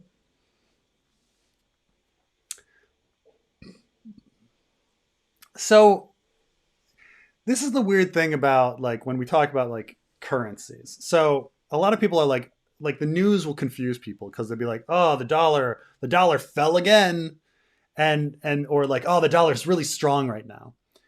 The dollar being strong is not a good thing. And the dollar being weak is not necessarily a bad thing. Okay? Because when the dollar is strong, that means our exports are not competitive. And so our economy should cool. And then once the economy cools, then the dollar goes down, but then our exports become competitive and such. So in a sense, like having a weak currency is can be a good thing because your exports are all of a sudden like cheap for everyone to buy. Um, Now, from a citizen's point of view, having a strong dollar is great because that means you can travel, you can buy cheap imports and things like that. But from like a government whole economy sense, there's actually an advantage to having a weak dollar or a weak currency. In fact, China was artificially and is still artificially keeping their currency weak, and has been doing for decades because they like to have the cheap exports. So this idea that like we should be fearing like BRICS, which is Brazil, Russia, India, China, like South Africa is the acronym. Like having some sort of like common currency to try to use like or to de-dollarize or something is the idea. Um, that's not a bad thing. If they're having less demand for the dollar, the dollar would fall, and therefore our exports would become more competitive, and our trade deficit would decrease.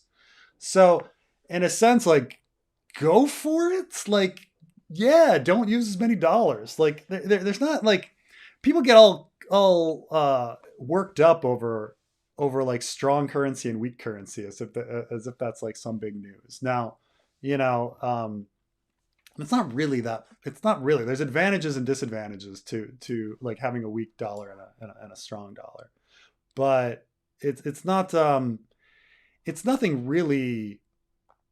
Like, the dollar's dominance is not something that super benefits America too much, and the dollar's like weakness like wouldn't necessarily like, you know, be that great either. I mean, if the weak dollar means that like, oh, we can't, you know, people can't buy cheap imports, and you know, if your country relies on cheap imports and then manufacturing them and producing like a better final product, then that affects things too. Like, so in a sense, like getting for instance cheap Chinese imports helps America because we manufacture them into something more complicated or something, and then, you know, you take in like Taiwanese semiconductors or screws and nuts that are made in China, and then you turn them into a cell phone for export. Like, you know, you need both. You need a weak. You'd like it like you'd like, you know. I don't know. I'm trying to like do the math there on like, is a weak dollar or a strong dollar good or bad for that situation? Because like, you know, you want the cheap. You want your cheap. You like China's cheap prices there, so you like their devalued yuan in that situation, so that you can remanufacture something and then sell it somewhere else, and then but for your own profits, you'd like to have dollar, like strong dollar, you know, like it's all these things in these situations. Depends on your business, depends on where you are, but generally speaking, like having a strong or weak dollar, it's a depends situation. Like, it's not an overwhelmingly good or bad thing. Man, I'm so behind on all these comments. Okay.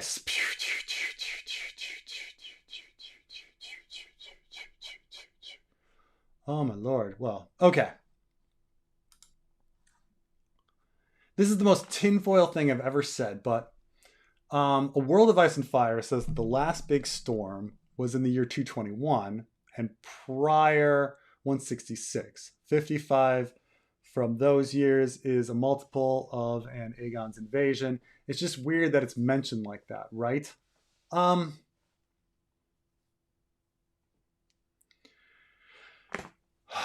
Yeah. I mean, I think you're supposed to make that kind of like assumption. So when I was young in camp, we had these things called Gus stories, which were essentially just like camp stories where you invent a Jason character that goes around like killing campers, right? And then you but we called him Gus, right? And so like when you tell the Gus story to like younger kids, you say, well, you know, the first Gus incident was like 30 years ago, and then you tell like some weird story about how a kid went missing, and like, you know, they only found like his bloody shorts or something, and then like 25 years ago, like there was a situation where like a kid like swam out to the island, and you know, when the other his partner, like his buddy, like swam back really scared and wouldn't talk about what happened, and they never found the kid, and you finish the story, of course, like saying like, oh, like 25 years ago this happened, 20 years ago this happened, 10 years ago this happened, 5 years ago this happened,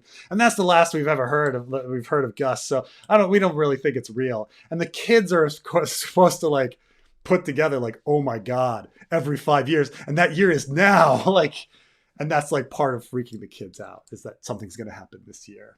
So I think you're supposed to, like, whoever wrote this thing for A World of Ice and Fire, that's the app, I imagine, that you're supposed to put it together and say, oh well, if there was a big storm in 166 and one in 121, then it stands to reason that there's a big storm in two. You're saying two. Well, that would add to 276. I was expecting one on Dany's birth, right?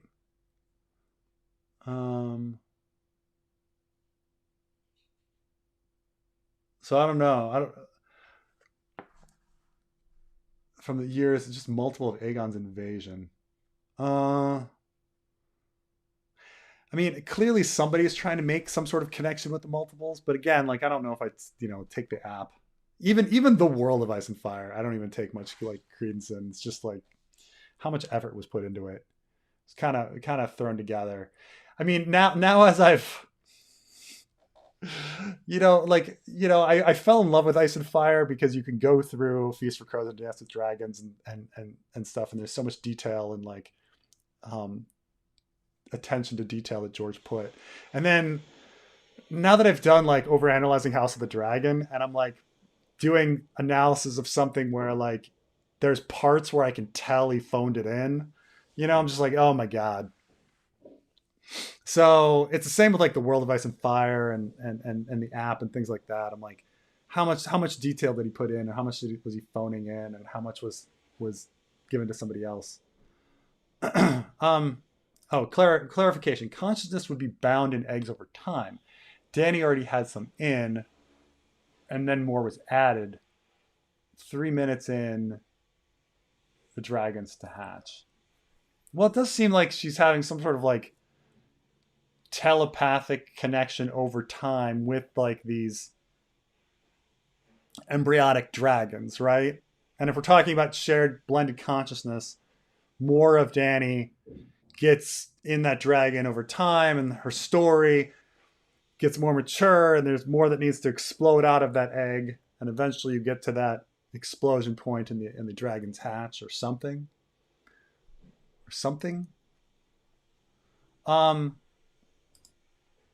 Euron's telepathy is confirmed in the chapter. When the mutes come down to take him, he hears mutes talking before they bump his feet up the stairs. Yeah, I think there's a lot in there that shows he's hearing stuff. Plus, I think there's something to there's something to the praying aspect, like pray to me. Like what is praying if not trying to telepathically talk to a god, right? And Euron's like, pray to me,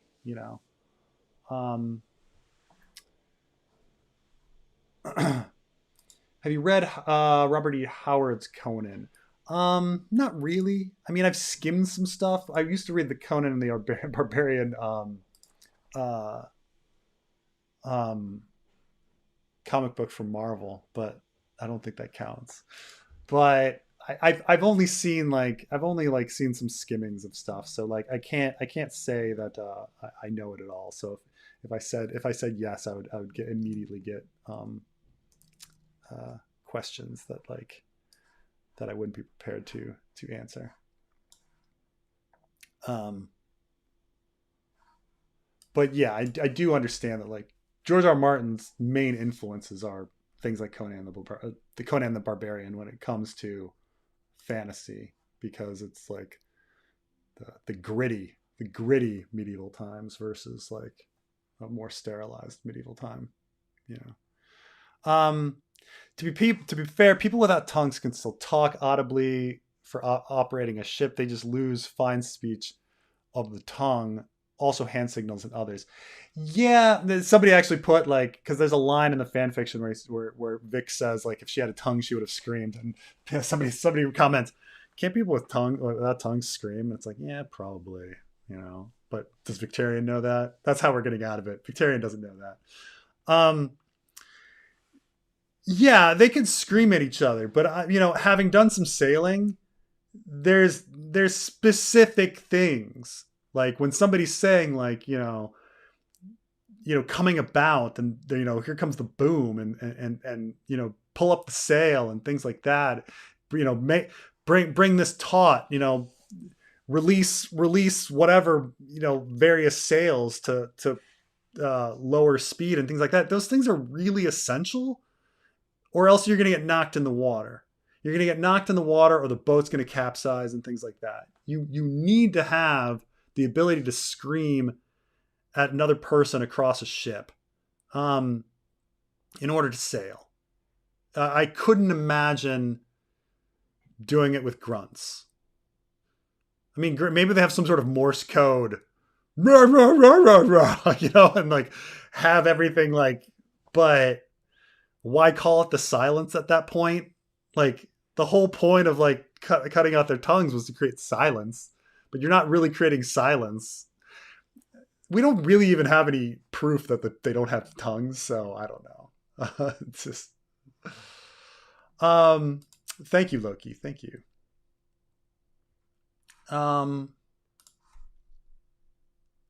If Bran could go back in time to warg Hodor, what's to say that Hodor isn't the Knight of the Laughing Tree, warged by Bran or even Lyanna?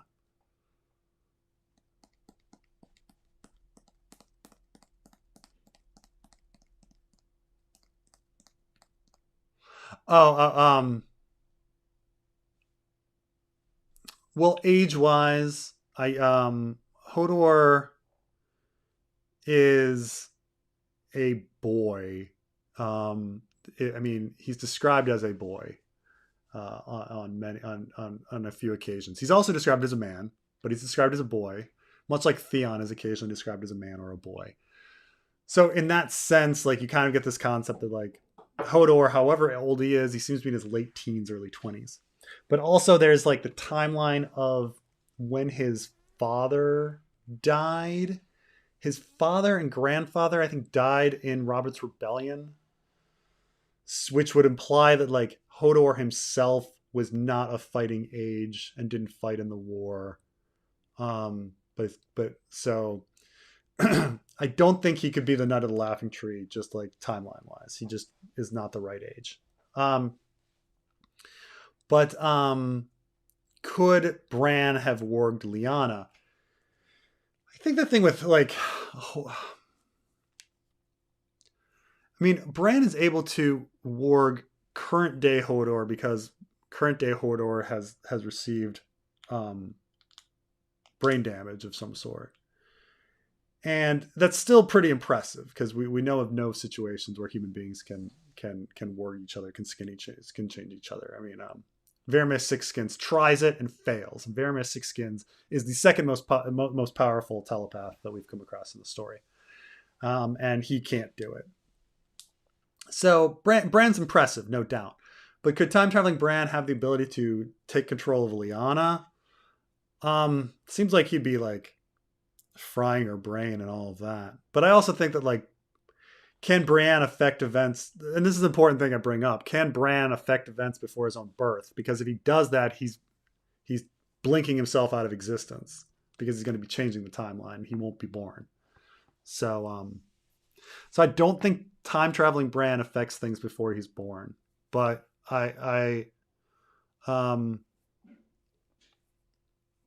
but could someone else have skin changed Lyanna or skin changed the horse? Now keep in mind that like, even though that like George has hinted that Lyanna is the Knight of the Laughing Tree with regards to Elia Sand being a jouster and Elia being of the same age and being this, you know, into older men, it's definitely hinted that Lyanna might be the Knight of the Laughing Tree. It makes a hell of a lot more sense that Ned is the Knight of the Laughing Tree. Ned lived in the Vale. Like Ned would have been jousting. Lyanna, yeah, she's a great horse rider, but like being a great horse rider doesn't mean that she can pick up a lance and suddenly know how to joust. So logically speaking, Ned is the Knight of the Laughing Tree. I understand that it fits in everybody's like story that like, oh, and then Rhaegar went to search for the Knight of the Laughing Tree, and then he met Lyanna, and that's when they first fell in love. And I get it. And yeah, we're subverting expectations because the Knight of the Laughing Tree was a girl the whole time, and I'm not even saying that she's like, it doesn't make sense that a Northerner would be the Knight of the Laughing Tree. They don't, it makes sense that it's Ned, so That's like a more boring answer when people are like, "What? The Ned Lavender was Ned?" Yes. Like it's um is George R. R. Martin trying to pay homage to Romeo and Juliet with R plus L, considering the age gap and the families at war with each other? He seems to have had a positive view of Rhaegar. I think he is trying to make that connection. I think we talked about it a bit early in the stream.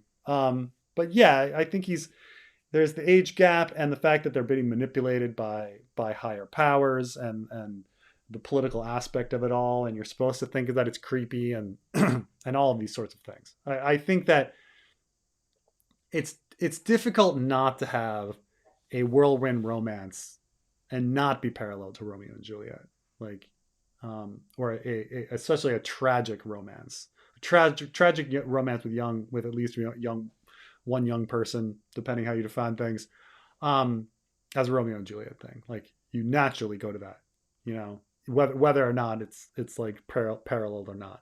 Like when they did West Side Story, you know, where they're like, let's make Romeo and Juliet. Well, it's going to be Romeo and Juliet no matter what you do. Yeah. Um, so it's hard not to have it. Um, will the feds legalize pot ever? Thoughts on the Potterverse? um, did they decriminalize it? I think they just decriminalized it. Um, there's some issues with like even after decriminalizing, like Obama like decriminalized it, and still for security clearances they were like, nope, you still got to list it, you still talk about it, stuff like that.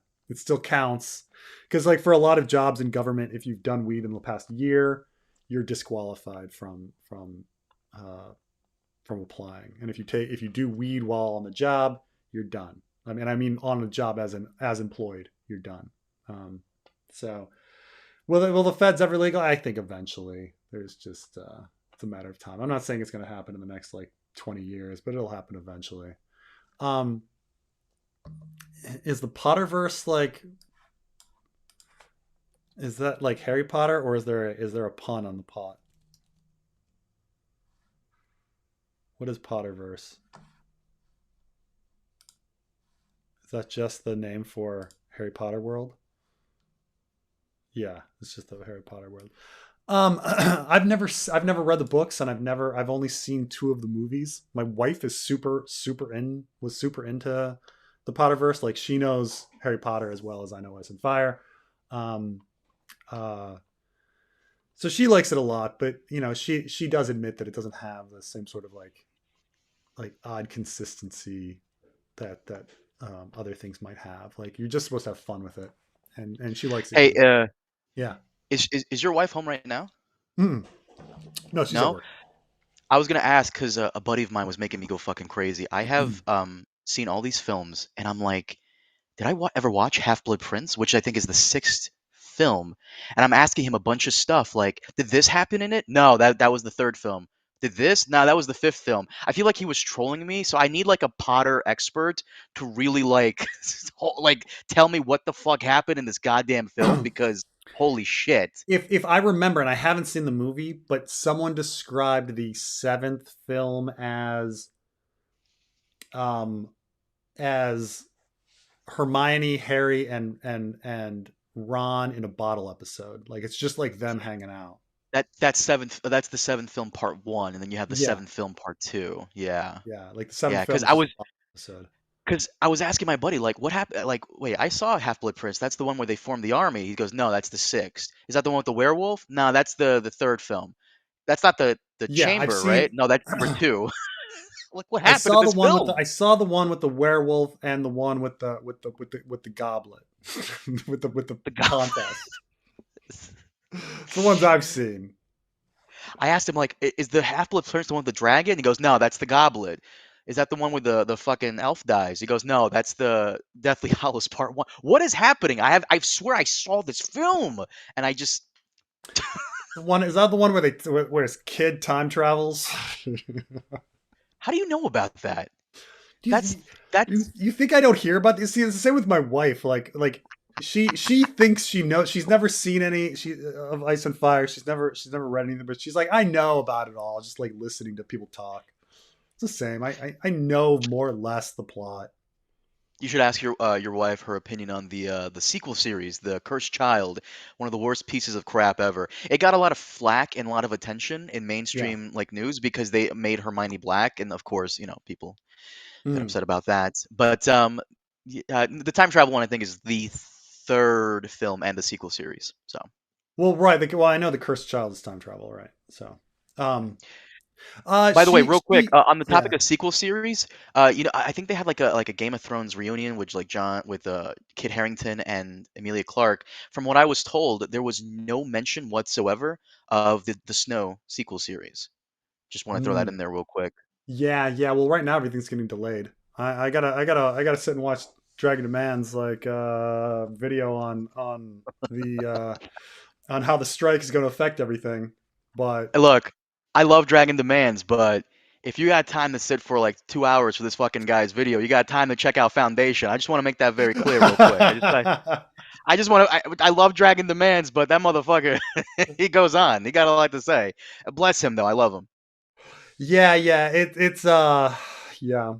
But it looks like everything's getting delayed. I did watch a video on like Marvel Phase 5 and all the delays and how everything's going to affect. And oh my god, this is we're gonna have, this is like COVID. It's gonna be another big break in shows and everything. We got to talk Um, about this on like a podcast topic, but how the fuck can you like, writers do deserve a living wage, of course, everyone does, but it's like, yo, movies have been bombing left and right. I would be hesitant to pay people. Like, you guys can't write me a good movie. Why? Like, I see that argument, but at the same time, everyone should have a living wage. yeah, I think movies are bombing more for the how the structure of writing is now. Like they're not just giving something to like some people and allowing them to craft a story free. They give like sections of scripts now to people, and you're going to write this scene. Oh yeah, we got to shove in this here and make that work somehow, and stuff like that. And I also think people are dumb with CGI, but just people fucking hate CGI messes. Um, Thank you, Loki, again. Which POV have you done the fewest theories on? And why? I'm guessing it's Davos. It is probably Davos.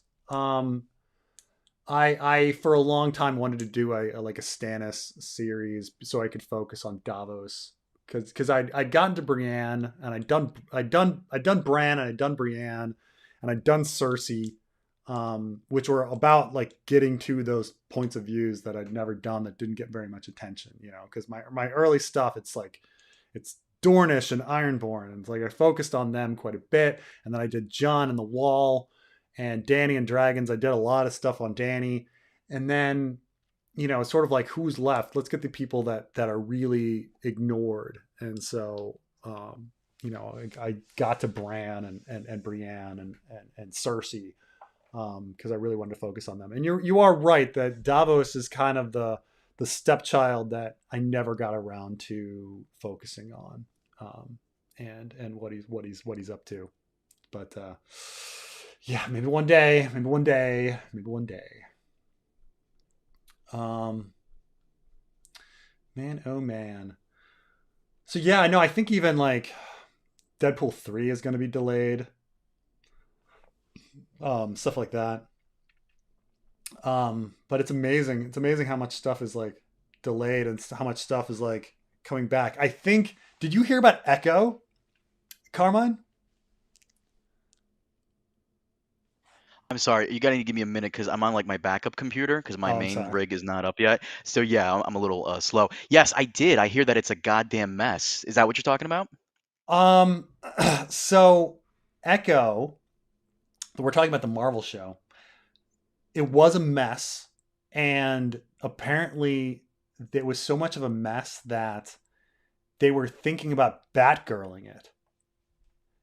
Like it was all filmed, and they were thinking about just like deleting it as a tax write off. And because of the writer's strike and everything, they're like, oh crap, like we might not have enough content. So now it's back. They were so now it's back, and they're gonna release it all like binge style, all at once, like right after Loki is done. It's like Well, the next week they're just gonna release Echo. Echo was not even was Echo even a secondary character in the Hawkeye Christmas special series? Yeah, Like, she's just a minor, very interesting kind of concept, But but like you know what? Maybe it's one of those situations where they announced Andor and we are like, Andor, who the fuck? And then yeah, it's no, the I've greatest heard thing. conflicting stuff. I've heard one thing that it's a mess, and I've heard other people that are like secretly, like actually, like secretly, it's pretty good. And I was like, really? Then why are they throwing it? Why were they thinking about axing it? And now they're throwing it out as binge. So I'm fascinated to see how it works, considering it's like it's a deaf protagonist. Like how who's not going to be talking? Like that's a crazy kind of like situation. I'm fascinated to see how it works out. Like how do you have a situation where your main character is not speaking? Like what are you gonna what do you focus on? So we'll see how it's all framed together. I mean, I'm very interested. So we'll The see. main character not speaking was a problem with Halo. Why they had a problem getting Halo Mhm. made for the longest time? Because Master Chief is a silent protagonist, so Right. his secondary characters need to do the emotional lifting. And like did they change it like Snake Eyes? He talks in his movie, doesn't he? Because the original Snake Eyes didn't talk, right? You're talking about Escape from New York?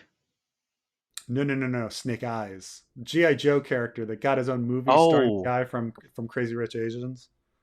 I did not see it, so I would not know.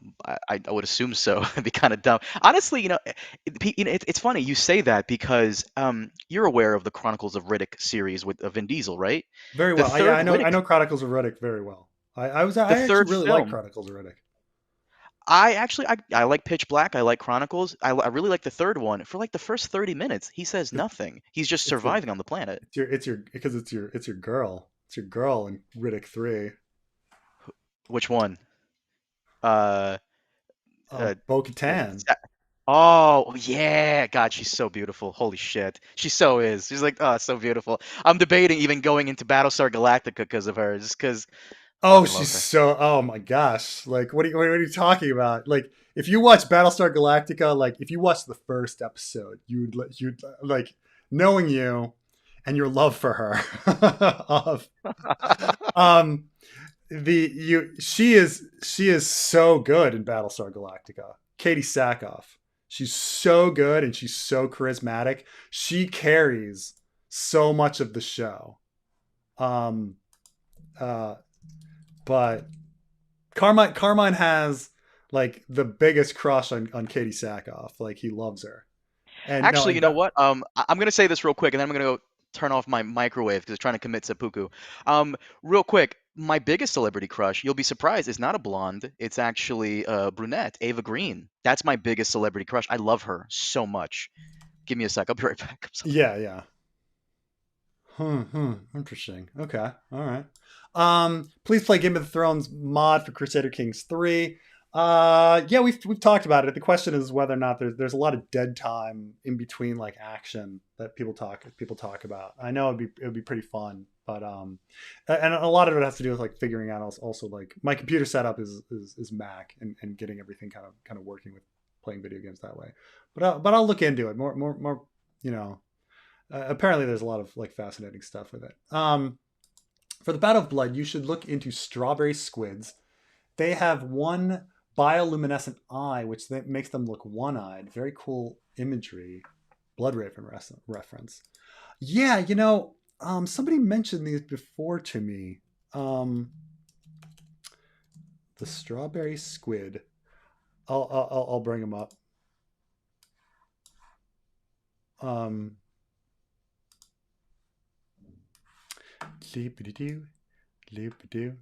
But yeah, when they appear, there they are.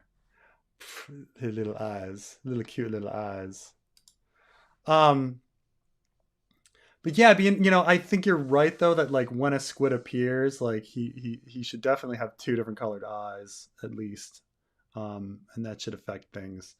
It's piecing together. I mean, Aeron 2 is going to come fairly soon in the fanfic schedule. I'd like to finish Bran, and then maybe finish finish Meereen, which Meereen, and keep in mind, Meereen is just like, I want to, we pretty much have Tyrion 1 done, which means we have to do Barristan 2, Quentin, and then we need something to wrap everything up. So like a Tyrion 3, like wrapping everything up in Slaver's Bay, like in one big like chapter. Because it's just like, looking into it, I was just like, oh my god, like what was George doing? Like having like all of these points of views, like in all of these chapters for the Battle of Blood. This is taking for the Battle of Fire. Like this is taking so much time, so much space. I realized that like we're approaching, even with the fanfic, we're approaching 25% of the book being done, and it's like the story we haven't gotten to like the North or Cersei and Jaime and all these other characters. Like, oh my god, there's so much. Just introducing everybody takes a third of the book, so you can give everybody maybe like 2 more chapters and you're done. It's crazy stuff. But I think that's a really good idea. I think we'll probably have the Krakens have 2 different colored eyes and look like that. Someone asked me the question to throw at you real quick, privately. Based off what you just said, they asked me this a while ago because you're right. There's so many point of view characters. Are you going to do a Winds of Winter fanfic part 2? If it gets, and just focus on other characters, or are you just going to do a one big bag? Let's get to the end of the Winds of Winter before we like start talking about other stuff. Okay. Let's get to that point. But it's man, but it's just like looking at everything, like looking all the, like my view of everything has changed so much going into the fanfic, because I realized like, man, George, you just shat out a bunch of stuff and you didn't think about like how to pull it together, and it's going to take so much work to just like pull it together and like it, and you're not even like advancing the story anymore. It's just like dealing with everybody taking one more step it just takes so much time because there's so many points of view. Oh, George. Oh my god. Sometime I want to do a podcast with you, Carmine, where we just sit down and read his Twitter. It's George R. R. Martin's Twitter? Yeah, the comment responses to George R. R. Martin's Twitter. Oh, I don't you know I can't see George R. R. Martin's Twitter. I'm blocked. What? You joking? That's a joke. I'm not blocked. I'm joking. My friend hits me up one day a while back, and he goes, "Dude, George R. R. Martin blocked you on Twitter." I'm like, "What?" Yeah, and he photoshopped the whole thing. Like, here, look. I'm like, wait, you don't have access to my Twitter. How would you see this? And he's like, so I'm not blocked. George doesn't block people. He's nice. He's a nice man. He should though. I mean, I don't think he runs his Twitter. I don't think any of the like this weird like Patreon High Garden Entertainment, I don't think any of that is run by him. I think it's just, I think somebody else is posting that shit, not him. The responses are brutal. They're just brutal. They're just like, It's just one thing after the other. Where's Wins? Oh my god, this motherfucker has 0 pages. So, like it's just one thing after the other.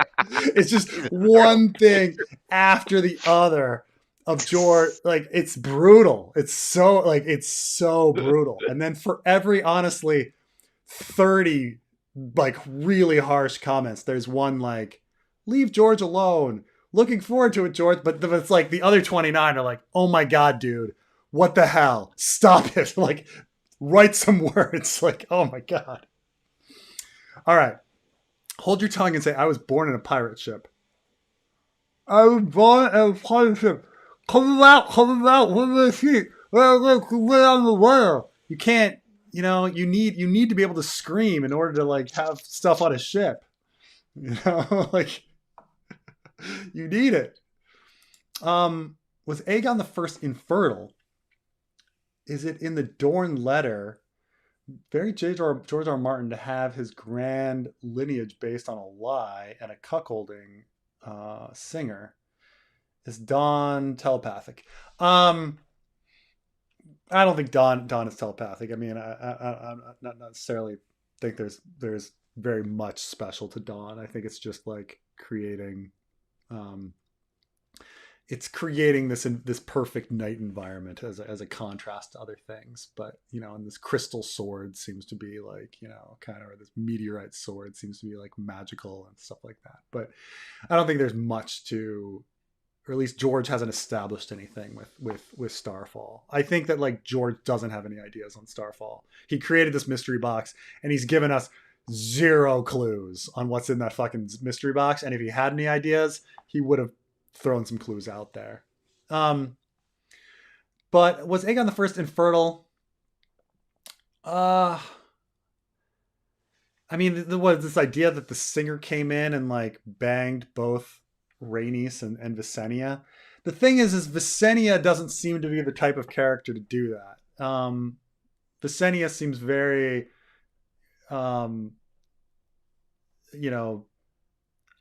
loyal. I mean, she's the carrier of Dark Sister, right? And stuff like that. So it doesn't seem like she would do that unless like, and where is she finding some dragon seed to have sex with and stuff like that. Grand lineage based on lie. I mean,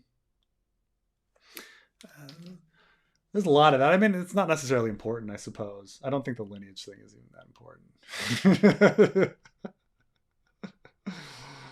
As long as they're getting there seems to be a lot of people with Dragon X genes that are able to produce that's able to produce kids, so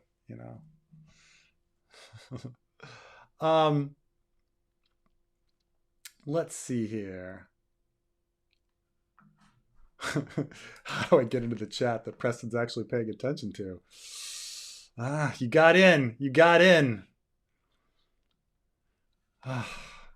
Good morning from Israel. Good morning. Please elect someone better.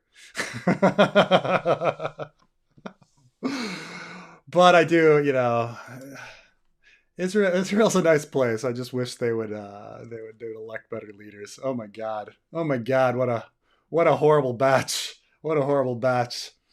How many years before they remake Game of Thrones? Oof.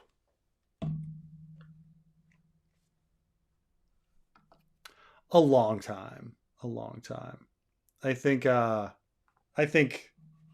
we'd have to wait like 20, 30 years before anyone would try to remake Game of Thrones, at least as live action. What do you think, Carmine? Any chance of a remake of Game of Thrones within 20 years? Like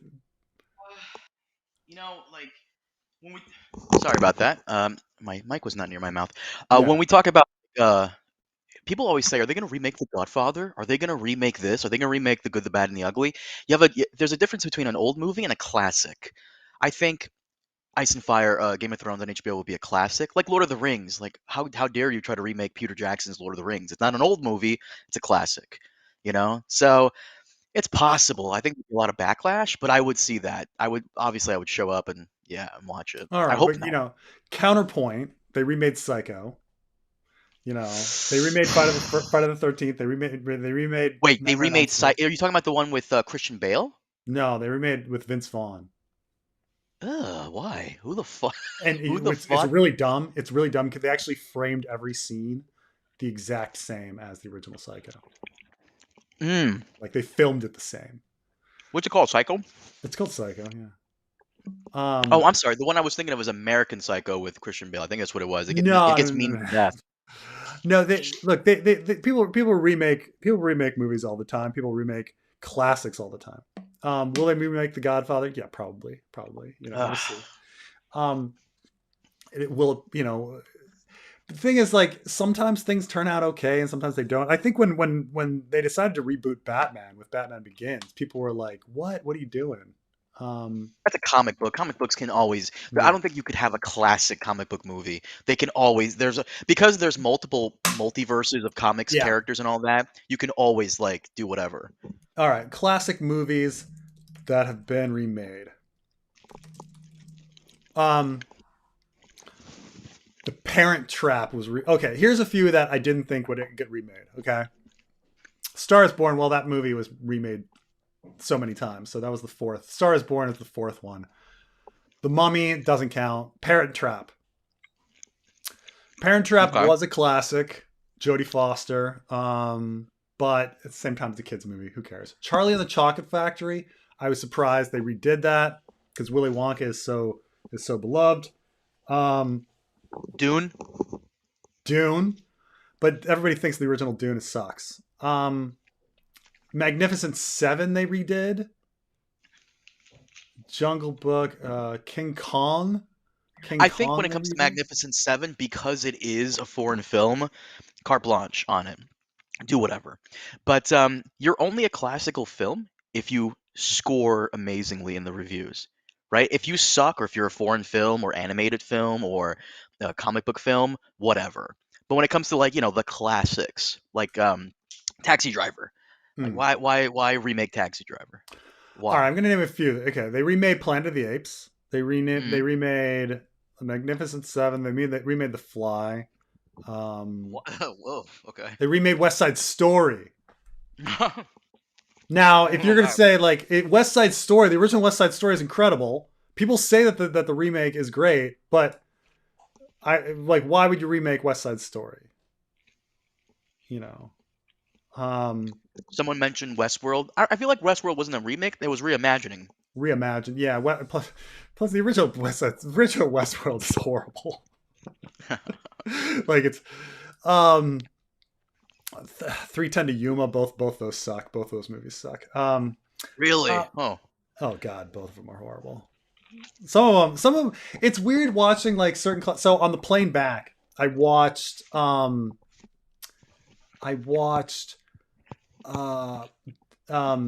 Without a Cause.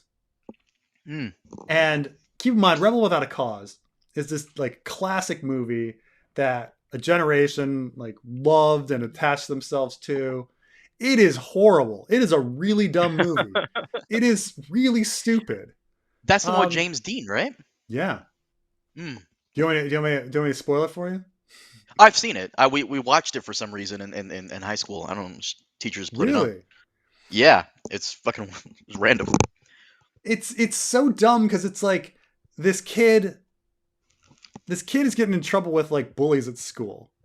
And then there's like this other kid that's attached to him, like because he sees him as a new father figure because he doesn't have a dad.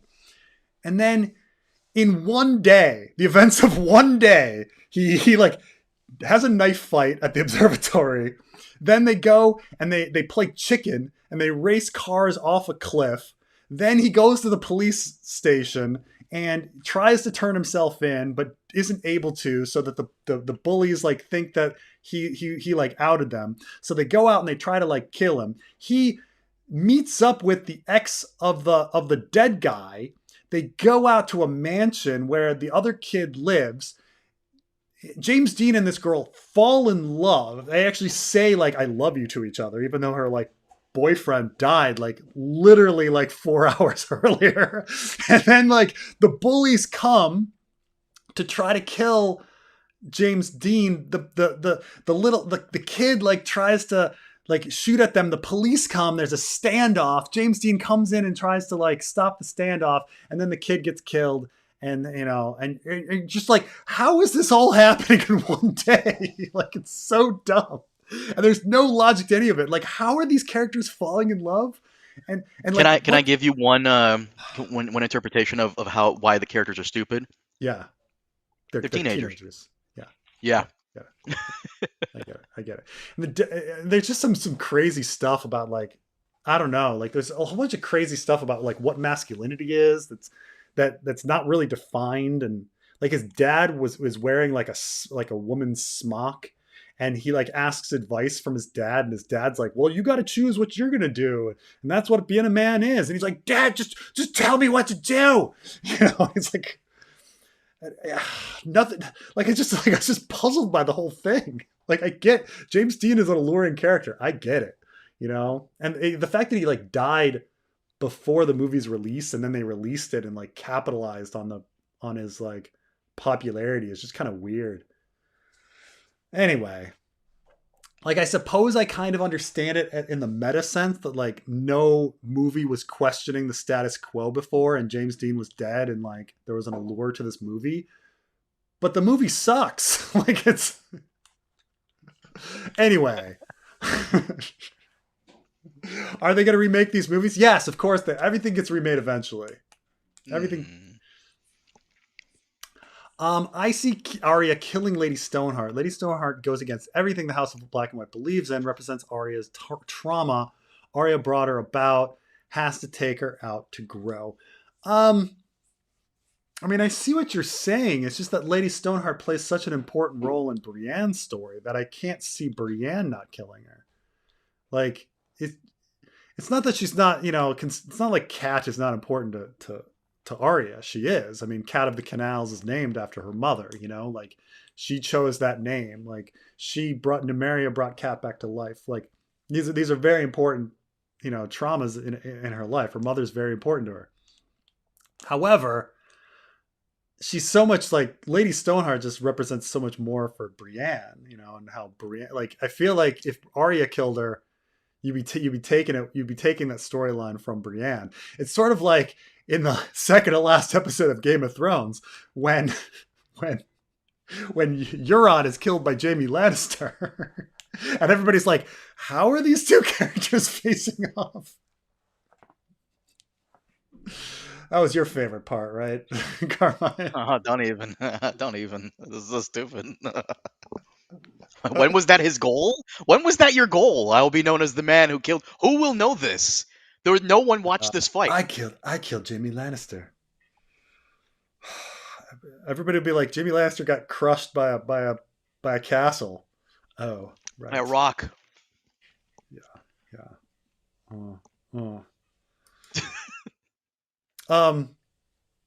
People will remember that rock. They're like, a brick killed Jaime Lannister. I mean, everyone will sing songs about that brick.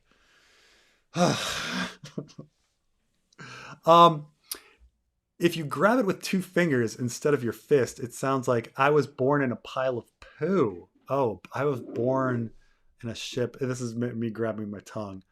I guess. Yeah. I forgot. I was born in a ship. On a pirate ship. I was born in a pirate ship. I was born in I guess. Yeah. No, yeah, pile of shit. Pile of shit. Yeah. Yeah. R's and L's are very similar sounds. In fact, there's no difference in Japanese, and so like pirate, pile of, yeah. It's like, have you ever like said, like, if you mouth olive juice to someone, it looks like I love you. Olive juice. Remake the Star Wars prequels because they sucked. I don't know if they'll ever, because Star Wars is continuing, I don't think you're going to remake Star Wars. But like, that's the other thing. It has to be at a certain point about like who's making money and who owns the IP and what they're doing, I could totally see The Godfather being remade. I could totally see that happening. I mean, it's just like, it's this IP that's just sitting there that somebody owns.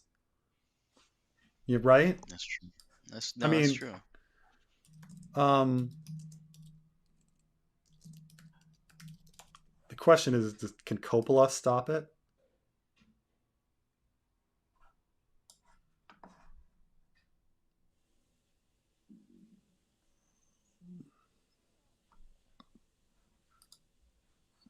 The estate of Puzo has sought to keep Paramount Pictures from producing a film based on the family Corleone. Now resolved, Paramount has gained the rights to make more Godfather films. Oof. Okay. Well, now. That was 10 years ago though. That was so, and they haven't done it. But By the way, real quick, someone asked a very fun question that I actually was curious about as well.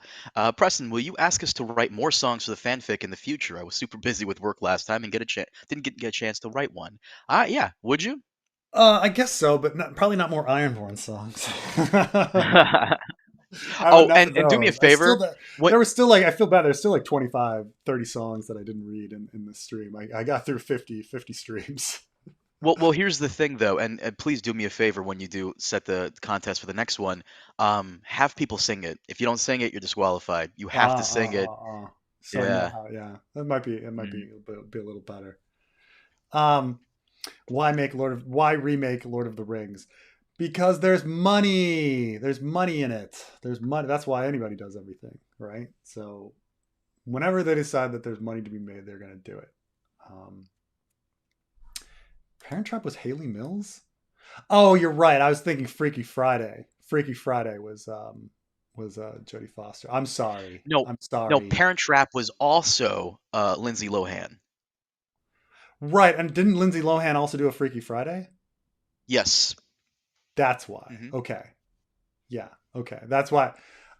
My confusion, and I'm sorry, but my confusion was Lindsay Lohan.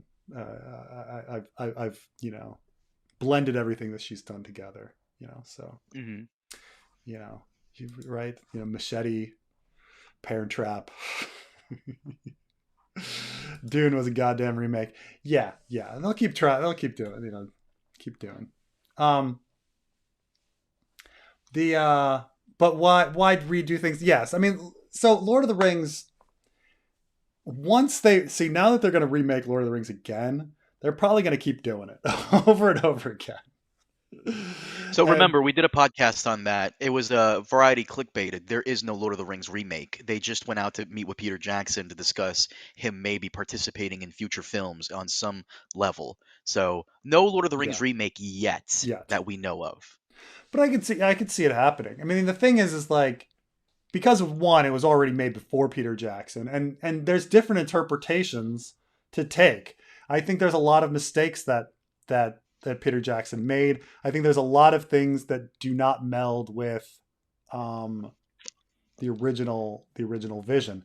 Um, but like I think that the tone is much more dour and sad than the books, for example. But the sometimes I wonder, like Teenage Mutant Ninja Turtles has been redone a bunch of times. Like why not, like And the what? best one will be from the 90s. Holy shit, that's the best one. That's is that the one I watched, the Teenage Mutant Ninja Turtle, or is it the one where they the really violent one? It's the first movie, the first live action movie where Splinter gets Oh, kidnapped and they oh, okay. that was the best one. Holy Okay. shit. It's amazing. All right. Okay. You watch the one where it's like radical dude. That was That's the mine one you growing up. watch. Yeah. I watched Yep. that. Yeah. Yeah. Not the one where they time travel and they cut off pieces of a man every Yeah, we every don't talk every about that one. every That few one's trash. episodes. So people really like that one, but it's just like that's a kids movie. That's a kids show. Um. Yeah. Yeah. Okay. So, but man, there's a lot. But Jumanji got remade. People remake so much stuff. Caddyshack 2 is so good. I've never heard anyone like praise Caddyshack 2. I mean, I saw it. I liked it at the time as a kid. um, the Rome story is remade 100 times. There's a lot of things that just get remade over and over. Oh yeah, The Thing was remade. No, Um, incorrect. The Thing was never remade. it The was a Thing was sequel, given a prequel. then a prequel. Yes, sir. Thing might be the best. Is there more? I think that, no, or is John Carpenter's The Thing a remake? John, the first film was like the main one, and then the one that came out in 2011, I believe, was a prequel, and then there was a video game sequel to The Thing, believe it No, or no, not. no. Hold on. There is a movie. Oh no, no, no. I'm sorry. There's a 1938 novella based on The Thing. I'm trying to think if there was another Thing movie. Wait, The Thing came before the John Carpenter film from like the I'm 70s, looking that 80s? up. There's definitely a novella. I don't know if there's a movie, another movie Huh. before the pre-thing thing. I don't think so. Maybe it was just the thing as a prequel. But it does seem kind of weird. That is a pretty classic movie. But they redo this stuff all the time. I mean, they redid The Evil Dead, right? They redid everything. Evil Dead and the remakes kind of suck, but yeah. I mean, Ocean's 11. I'll grant is a much better movie than the original Ocean's 11, which is horrible. Um, That's a good um, point, Jackie. Among Us. Hey, did you ever? Among Us is a video game based on The Thing. Did you ever play Among Us back like during COVID? no, no. Do you know what I'm talking about, right? The video game AOC played with Hassan and all Yeah, that. yeah, yeah, I know. I've seen people play it. Yeah, It's a very fun game. yeah. Um,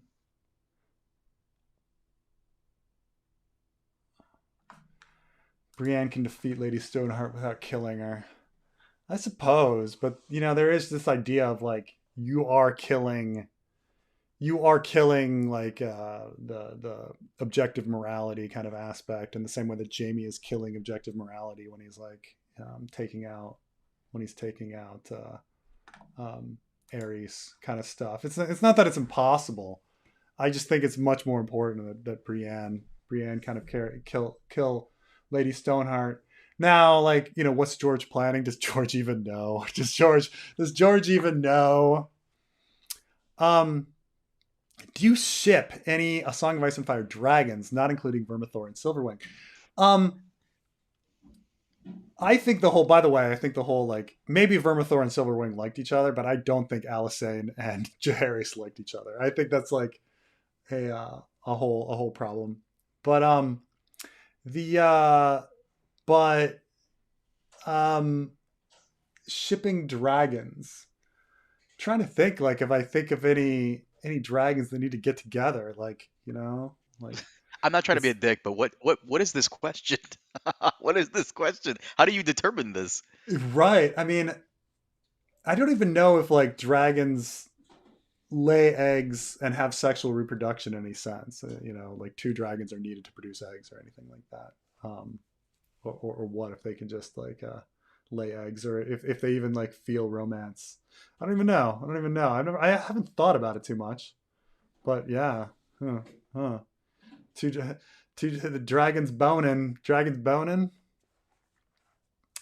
um but no, I haven't really thought about it too much. I haven't thought about the personalities of dragons very much, actually, besides like old Vagar or something, or um I don't, you kind of associate it with their masters, but they could technically have different kind of things. So, um,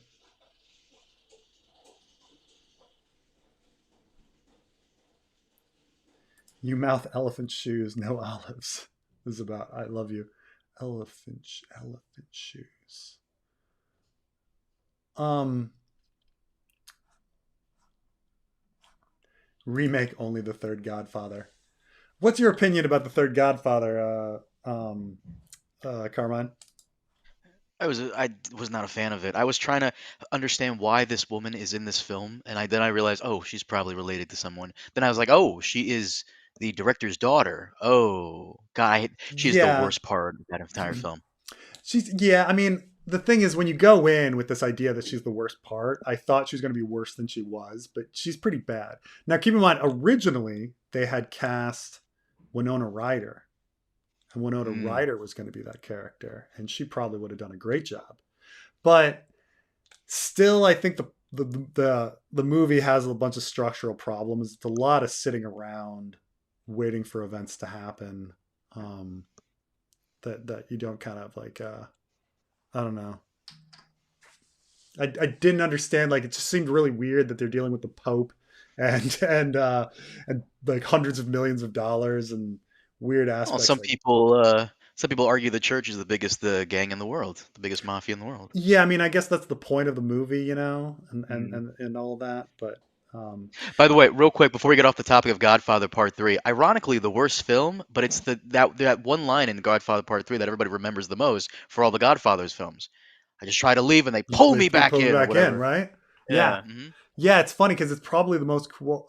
Because, like, the original Godfather has "I'll make you an offer you can't refuse," Mm-hmm. and then I'm trying to think if there's any super quotable lines from Godfather 2. Um, but yeah. Fuck, I'm sure there is, but I forgot. Oh, there's like a ton. Oh, Cheech, there a might be like buff. the Fredo stuff, right? Like the Fredo, Mm-hmm. like the kiss and things like that. Okay, yeah. Um, they remade the Blob with Johnny Drama.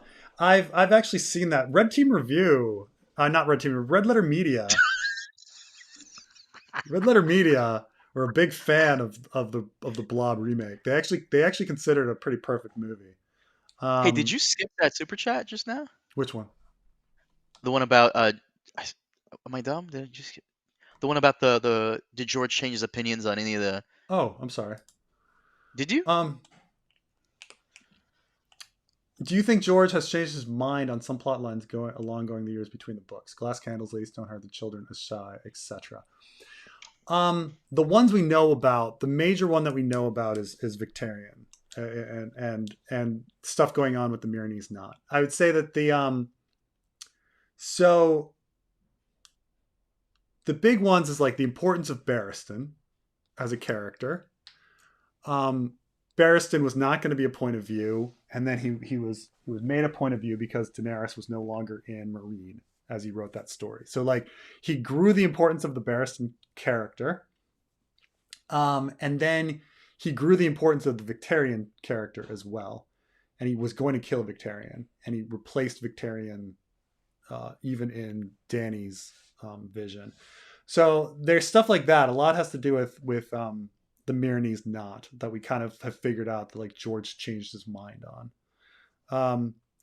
But the ones that he changed his mind on, I mean, we have his original outline. I mean, obviously he changed his mind on like the 5-year gap and how old characters were going to be and like how long they would be like dealing with their situations. Like he was going to fast forward past Arya's training and have her be there 5 years. He's going to go have Dany chill in Meereen for 5 years. He was John be Lord Commander for 5 years and all of that.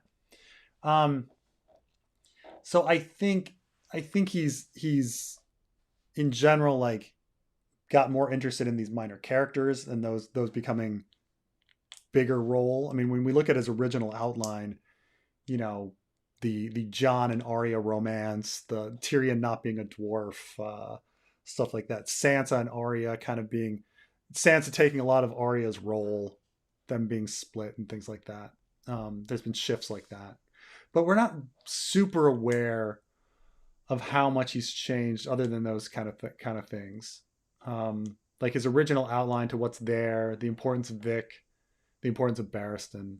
Um, I think there might have been a shift as well, like um, him wanting to show John Con taking Storm's End and maybe the Battle of Blood, those originally being off screen and then them becoming more important kind of events and stuff like that. So yeah, I mean that's about it. Um, but I mean, if you were George, would you keep the story the same as what was showed in the in the TV show? I wouldn't. I wouldn't. But I don't know. I mean, I don't think George is finishing anything, so it doesn't matter. No sane man would keep to the TV show in those last few Yeah. seasons. No sane man. um.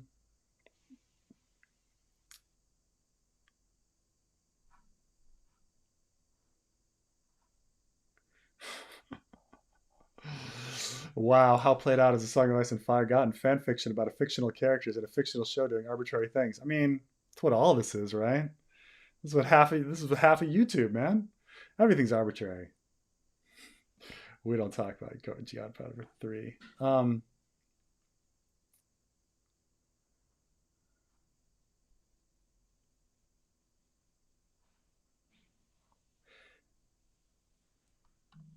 Did you see the Tuck and Tate interview?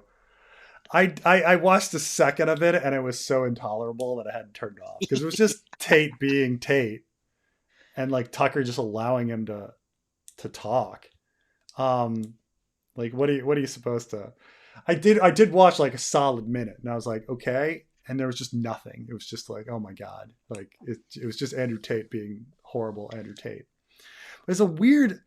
It's almost gotten very sad, right? Like Mm. Elon Musk, okay, Elon Musk, the richest, well, not maybe not the richest man in the world anymore, but one of the richest men in the world, feels his like Twitter is dying, so he feels, and he's kind of a right wing nut, feels that he needs to promote Tucker Carlson's show, which is so desperate that they've gotten Andrew Tate as like as somebody to interview, a freaking literal rapist, like a literal rapist, symbol of masculinity, like. And so you have Elon Musk like saying like, "Oh, interesting interview," promoting Tucker's show where he has on this literal rapist. There, it's society's got like, first of all three of those characters are just sad, pathetic characters. The But like characters. society itself has gotten so freaking sad. Like really, really. I have a different take on this. I have a more of a Okay. 5D chess take. I think Elon may not even like those two guys. He's just pushing them because he wants more views on Twitter. Well, yeah, Because that absolutely. interview, right? Because that interview's on Twitter, he wants more people seeing it. I mean, yeah. I mean, I think Elon is a conspiracy, right wing conspiracy nut, and I think he does probably like. I think Elon probably likes Tucker. I don't know if he likes um, Tate. I don't think he cares about Tate. He might have the same insecurities that Tate has about like fighting and masculinity and stuff like that. I need to fight. I need to fight Mark Zuckerberg. And then Mark Zuckerberg like shows himself shirtless, and you're like, "Fuck! When did Mark Zuckerberg get ripped? Oh my god! Mark Zuckerberg would murder Elon Musk." Did you see the picture of Zuckerberg without his shirt on? I I did. He trains with MMA fighters, like Oh my Zuck, my god! man. Oh god! Oh my god! These people got some insecurity Lizard brain. issues. Preston, have you ever discussed how George R. R. Martin named Harrenhal? From my guess is that there is a story called Bitter Blooms in which there is a uh, destination called Harrenhal, and so I thought it was just Harrenhal moving the H. I mean, maybe it's something else, but like that seems like a fairly logical thing. That he's just like there's a bunch of other characters in that story. Like there's an old John and who's an old storyteller and things like that. And a lot of the personality of Melisandre seems to come from the character in that story. Bitter Blooms is a really good story, by the way. I really recommend reading Bitter Blooms. It's an interesting one. But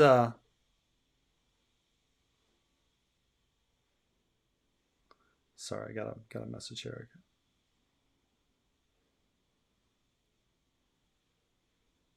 Okay, but Bitter Blooms is one of George R. R. Martin's best stories. It's really quite wonderful. Beautiful story. It begins with this woman trying to bury this like patriarch character, and she can't break the earth open with her shovel, as a metaphor of like how she can't bury patriarchy and all of the trauma that she's experienced under it, which is just kind of a beautiful. It's a very like beautiful way to open a story. And I thought about it in later seasons of Game of Thrones where the Hound ends up like shoveling and trying to bury people in the middle of winter, and you're like, oh, it's going to be hard breaking through that earth. But it would have been a much better scene had he been like, damn it, I can't get the earth open, and going nuts. That would have been better. But oh, super chats refuse to work. Find my comments, please. Okay, Johnny. All right, John, you'd be amazing if like your comment was like some race or something. yeah, I know. Okay.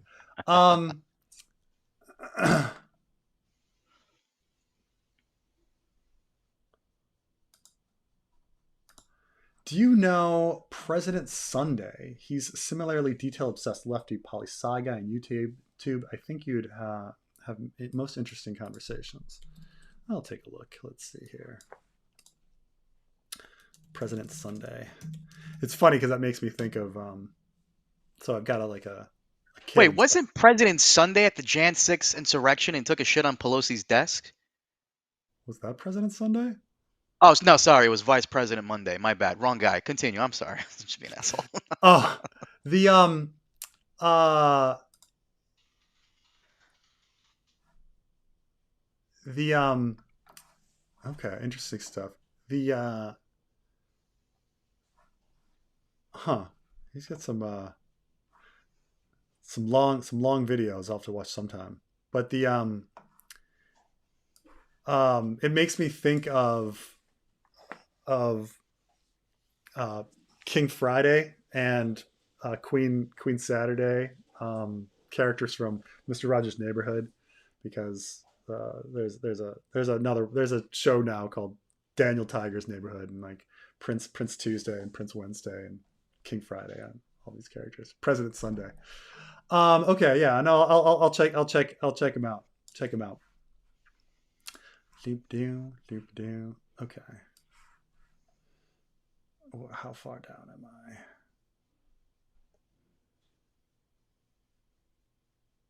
All right. Nope, that was that was the latest comment. We are caught up. Nice. Nice. Are you shipping any sources?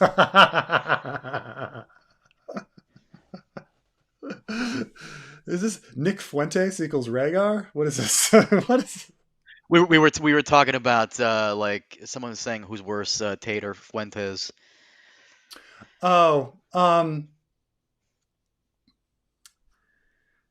Tate seems so bad. I doubt he actually believes half of what he actually says. Yeah, I mean, he's in it for the money. He's in it for the money. But you know, people can live in these, like, once you're in these worlds long enough, like you just like you become insane. I mean, what he's done to human beings, like what Tate has done to other human beings, is so abysmal. The guy deserves to be behind bars.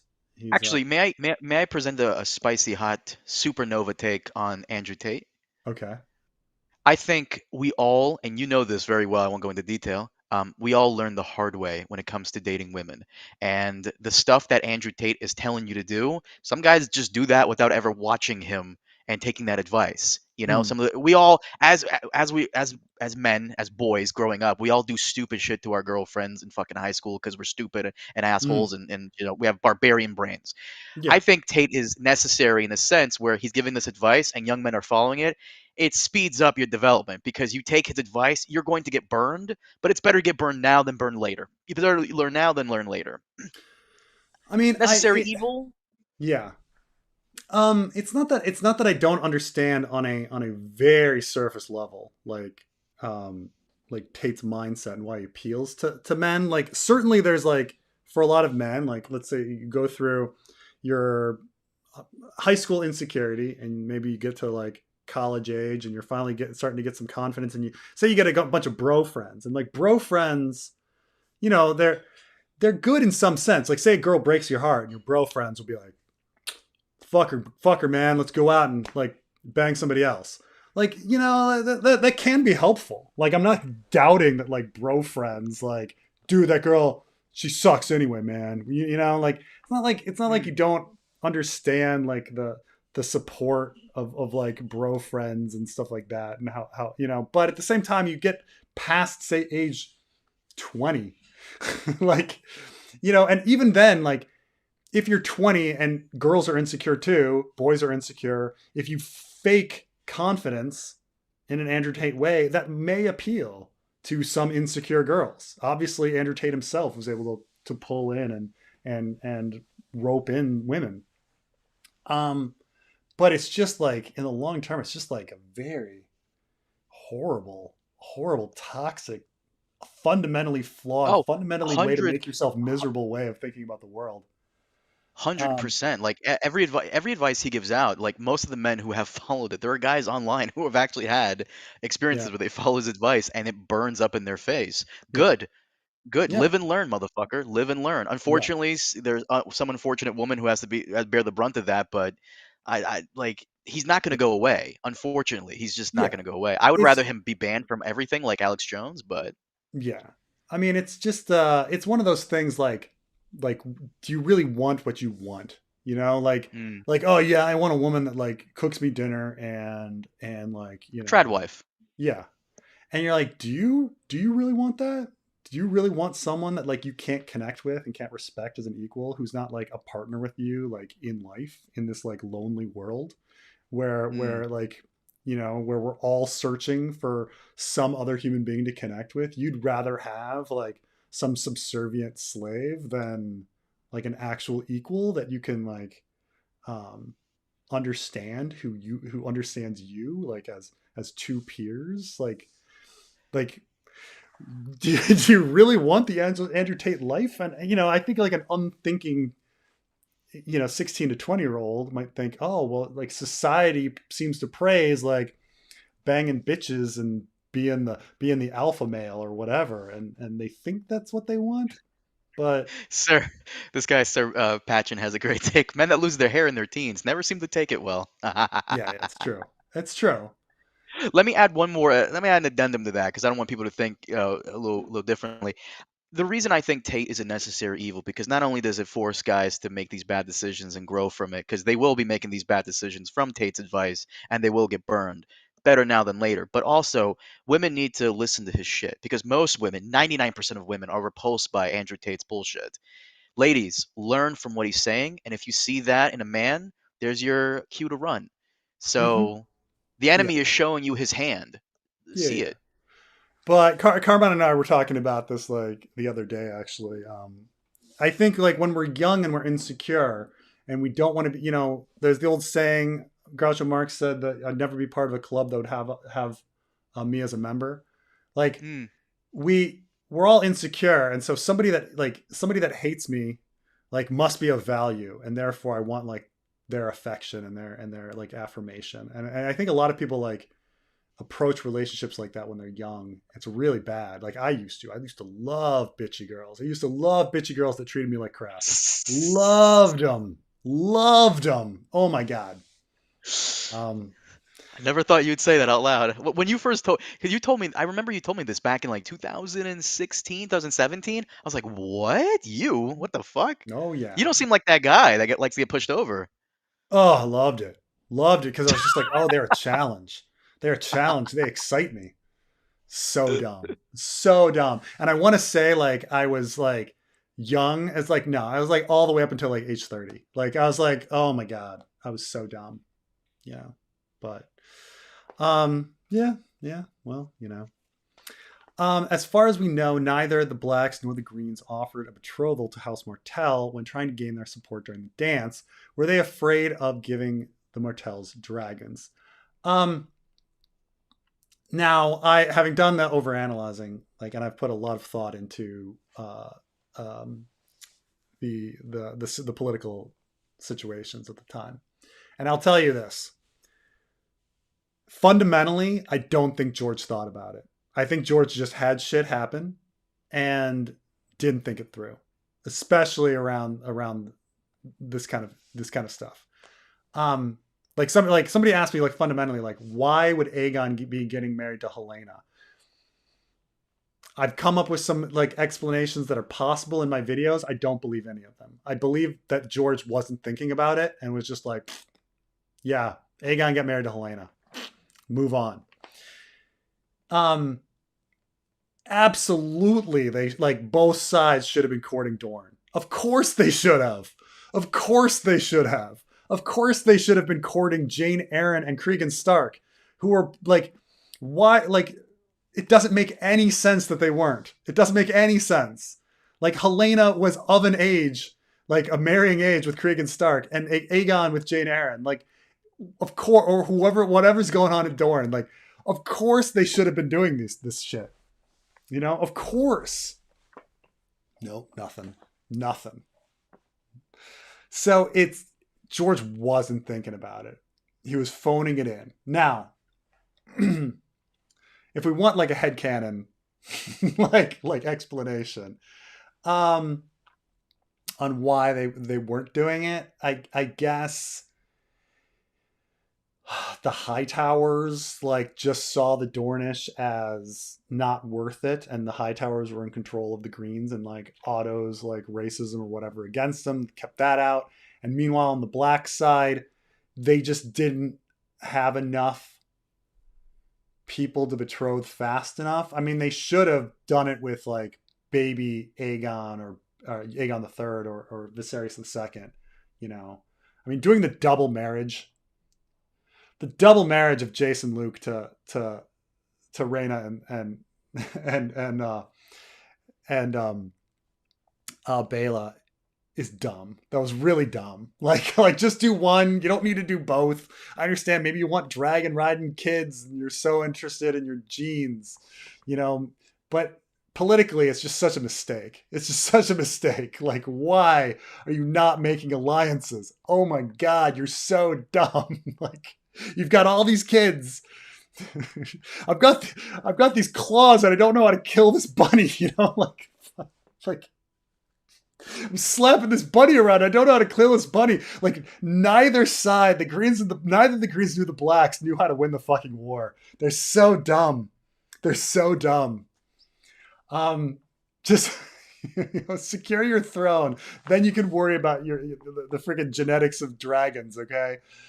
But yeah, I guess if I'm going with headcanon, it's the Blacks didn't want to water down their genes by marrying Dornish. They were interested in dragon riders. And the Greens, the Blacks didn't want to water down their genes. And the Greens just hated Dornish because the Dornish were like foreign culture and the Hightowers were pig-headed and stupid. Like, that's the best explanation I have. But it's not a good one, because even Viserys was like, why not marry Rhaenyra to the Prince of Dorne? Yeah, that's a really good idea. Oh man. Anyway, I got to go pretty soon. Daeron the Daring had a she-dragon, Tessarion, so the Martells could possibly get a dragon eggs if he married the heiress to Dorne. Yeah, I don't understand why Tessarion being a she-dragon is a weird thing.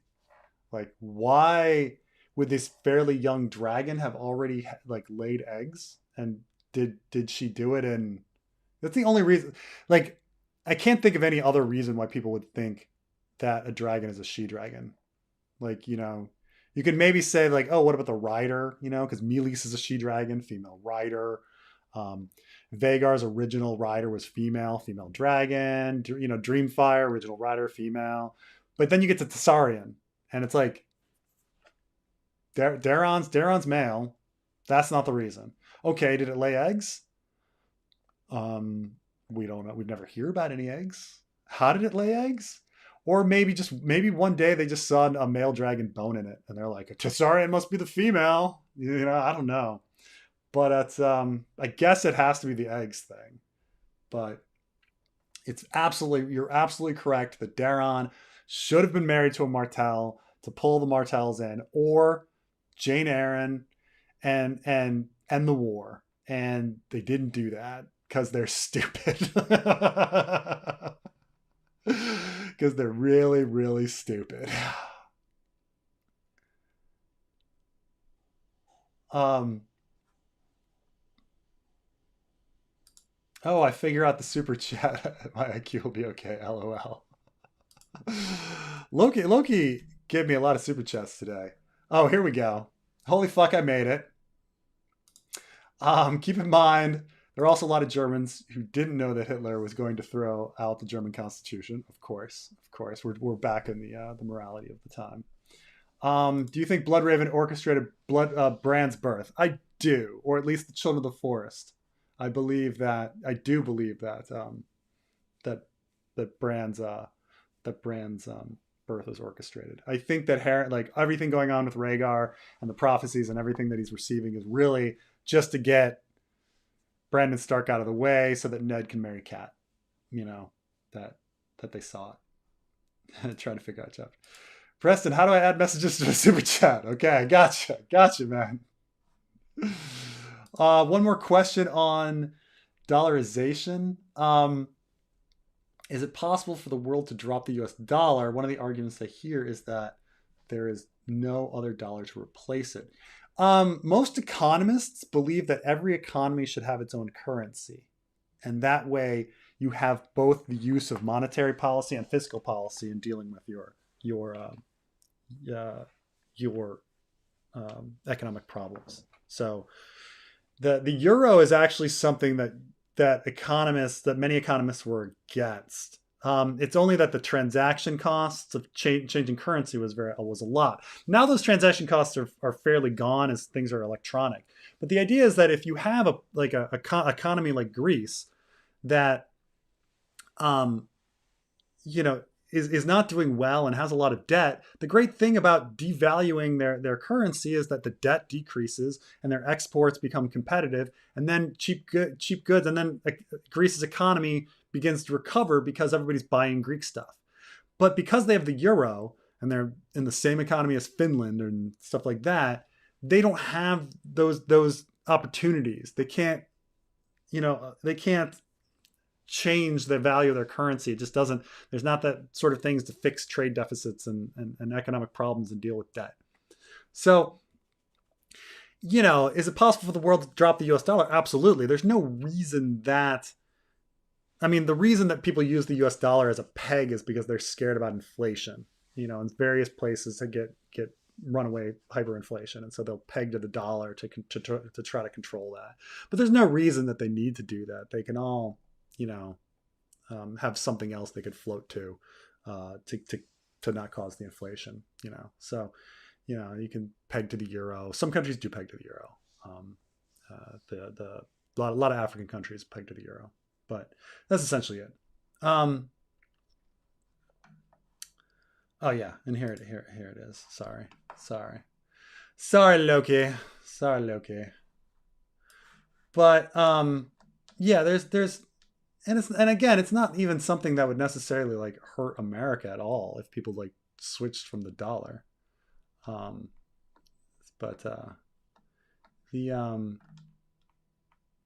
it might actually help America. So just because it would make devaluing the dollar would be a good thing for the American economy and the American trade deficit. Dropped the Damon apologist video. Just busy. No, I am working on my Damon video.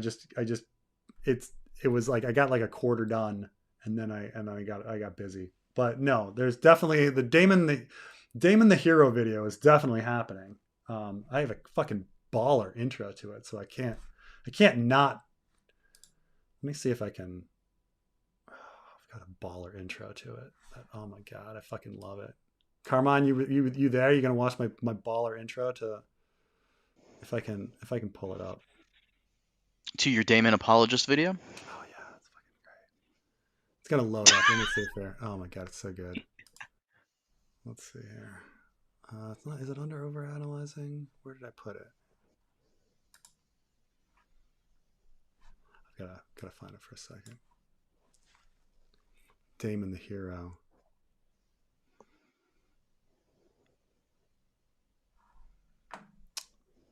Did I lose it?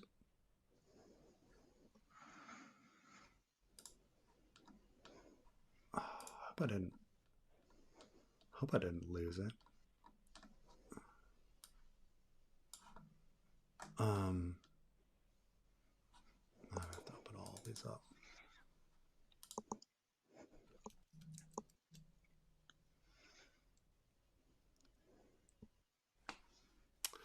Probably crashed trying to find this thing. Oh well, I'll move on while this loads up. Oh, let me see here.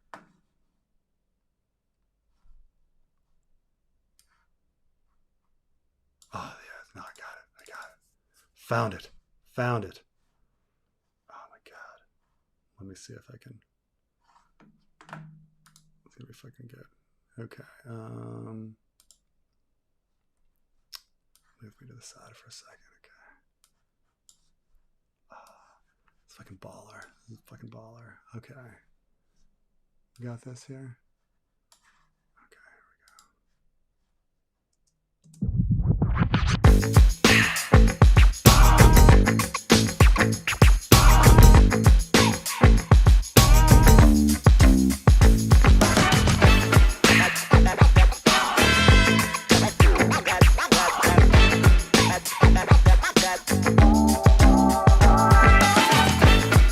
long before. All right, that there. That my baller. You like that? You like that, Carmine? You missed it. No, I saw it. I saw it. It was you're insane. You just started it, or you finished like all the No, I recording and you're worked just on it editing? like a month ago, and then I got busy, and so I started doing some other stuff. Mm.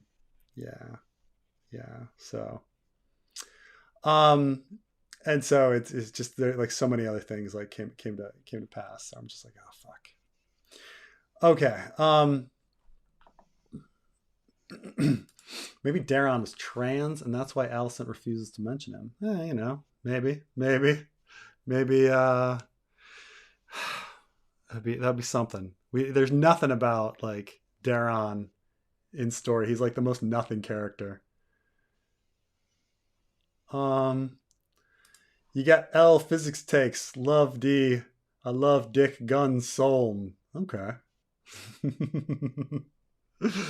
My physics takes are essentially the ideas we have about the universe are like 20 years old, and it we shouldn't really extrapolate like stuff we have to 10 to the Google years, like to 10 like to the Google years is kind of ridiculous. And that making large sweeping generalizations about the universe based on light being a little bit more red than it should be, um and inventing all sorts of like things to justify it, like expanding space and dark matter and dark energy, um that in 20 years we'll be laughing at ourselves like that we had these opinions, and in 100 years they're going to be laughing again that we had these opinions, and in 100 years past that they're going to be laughing that we had these opinions, and they're going to have some new idea about everything.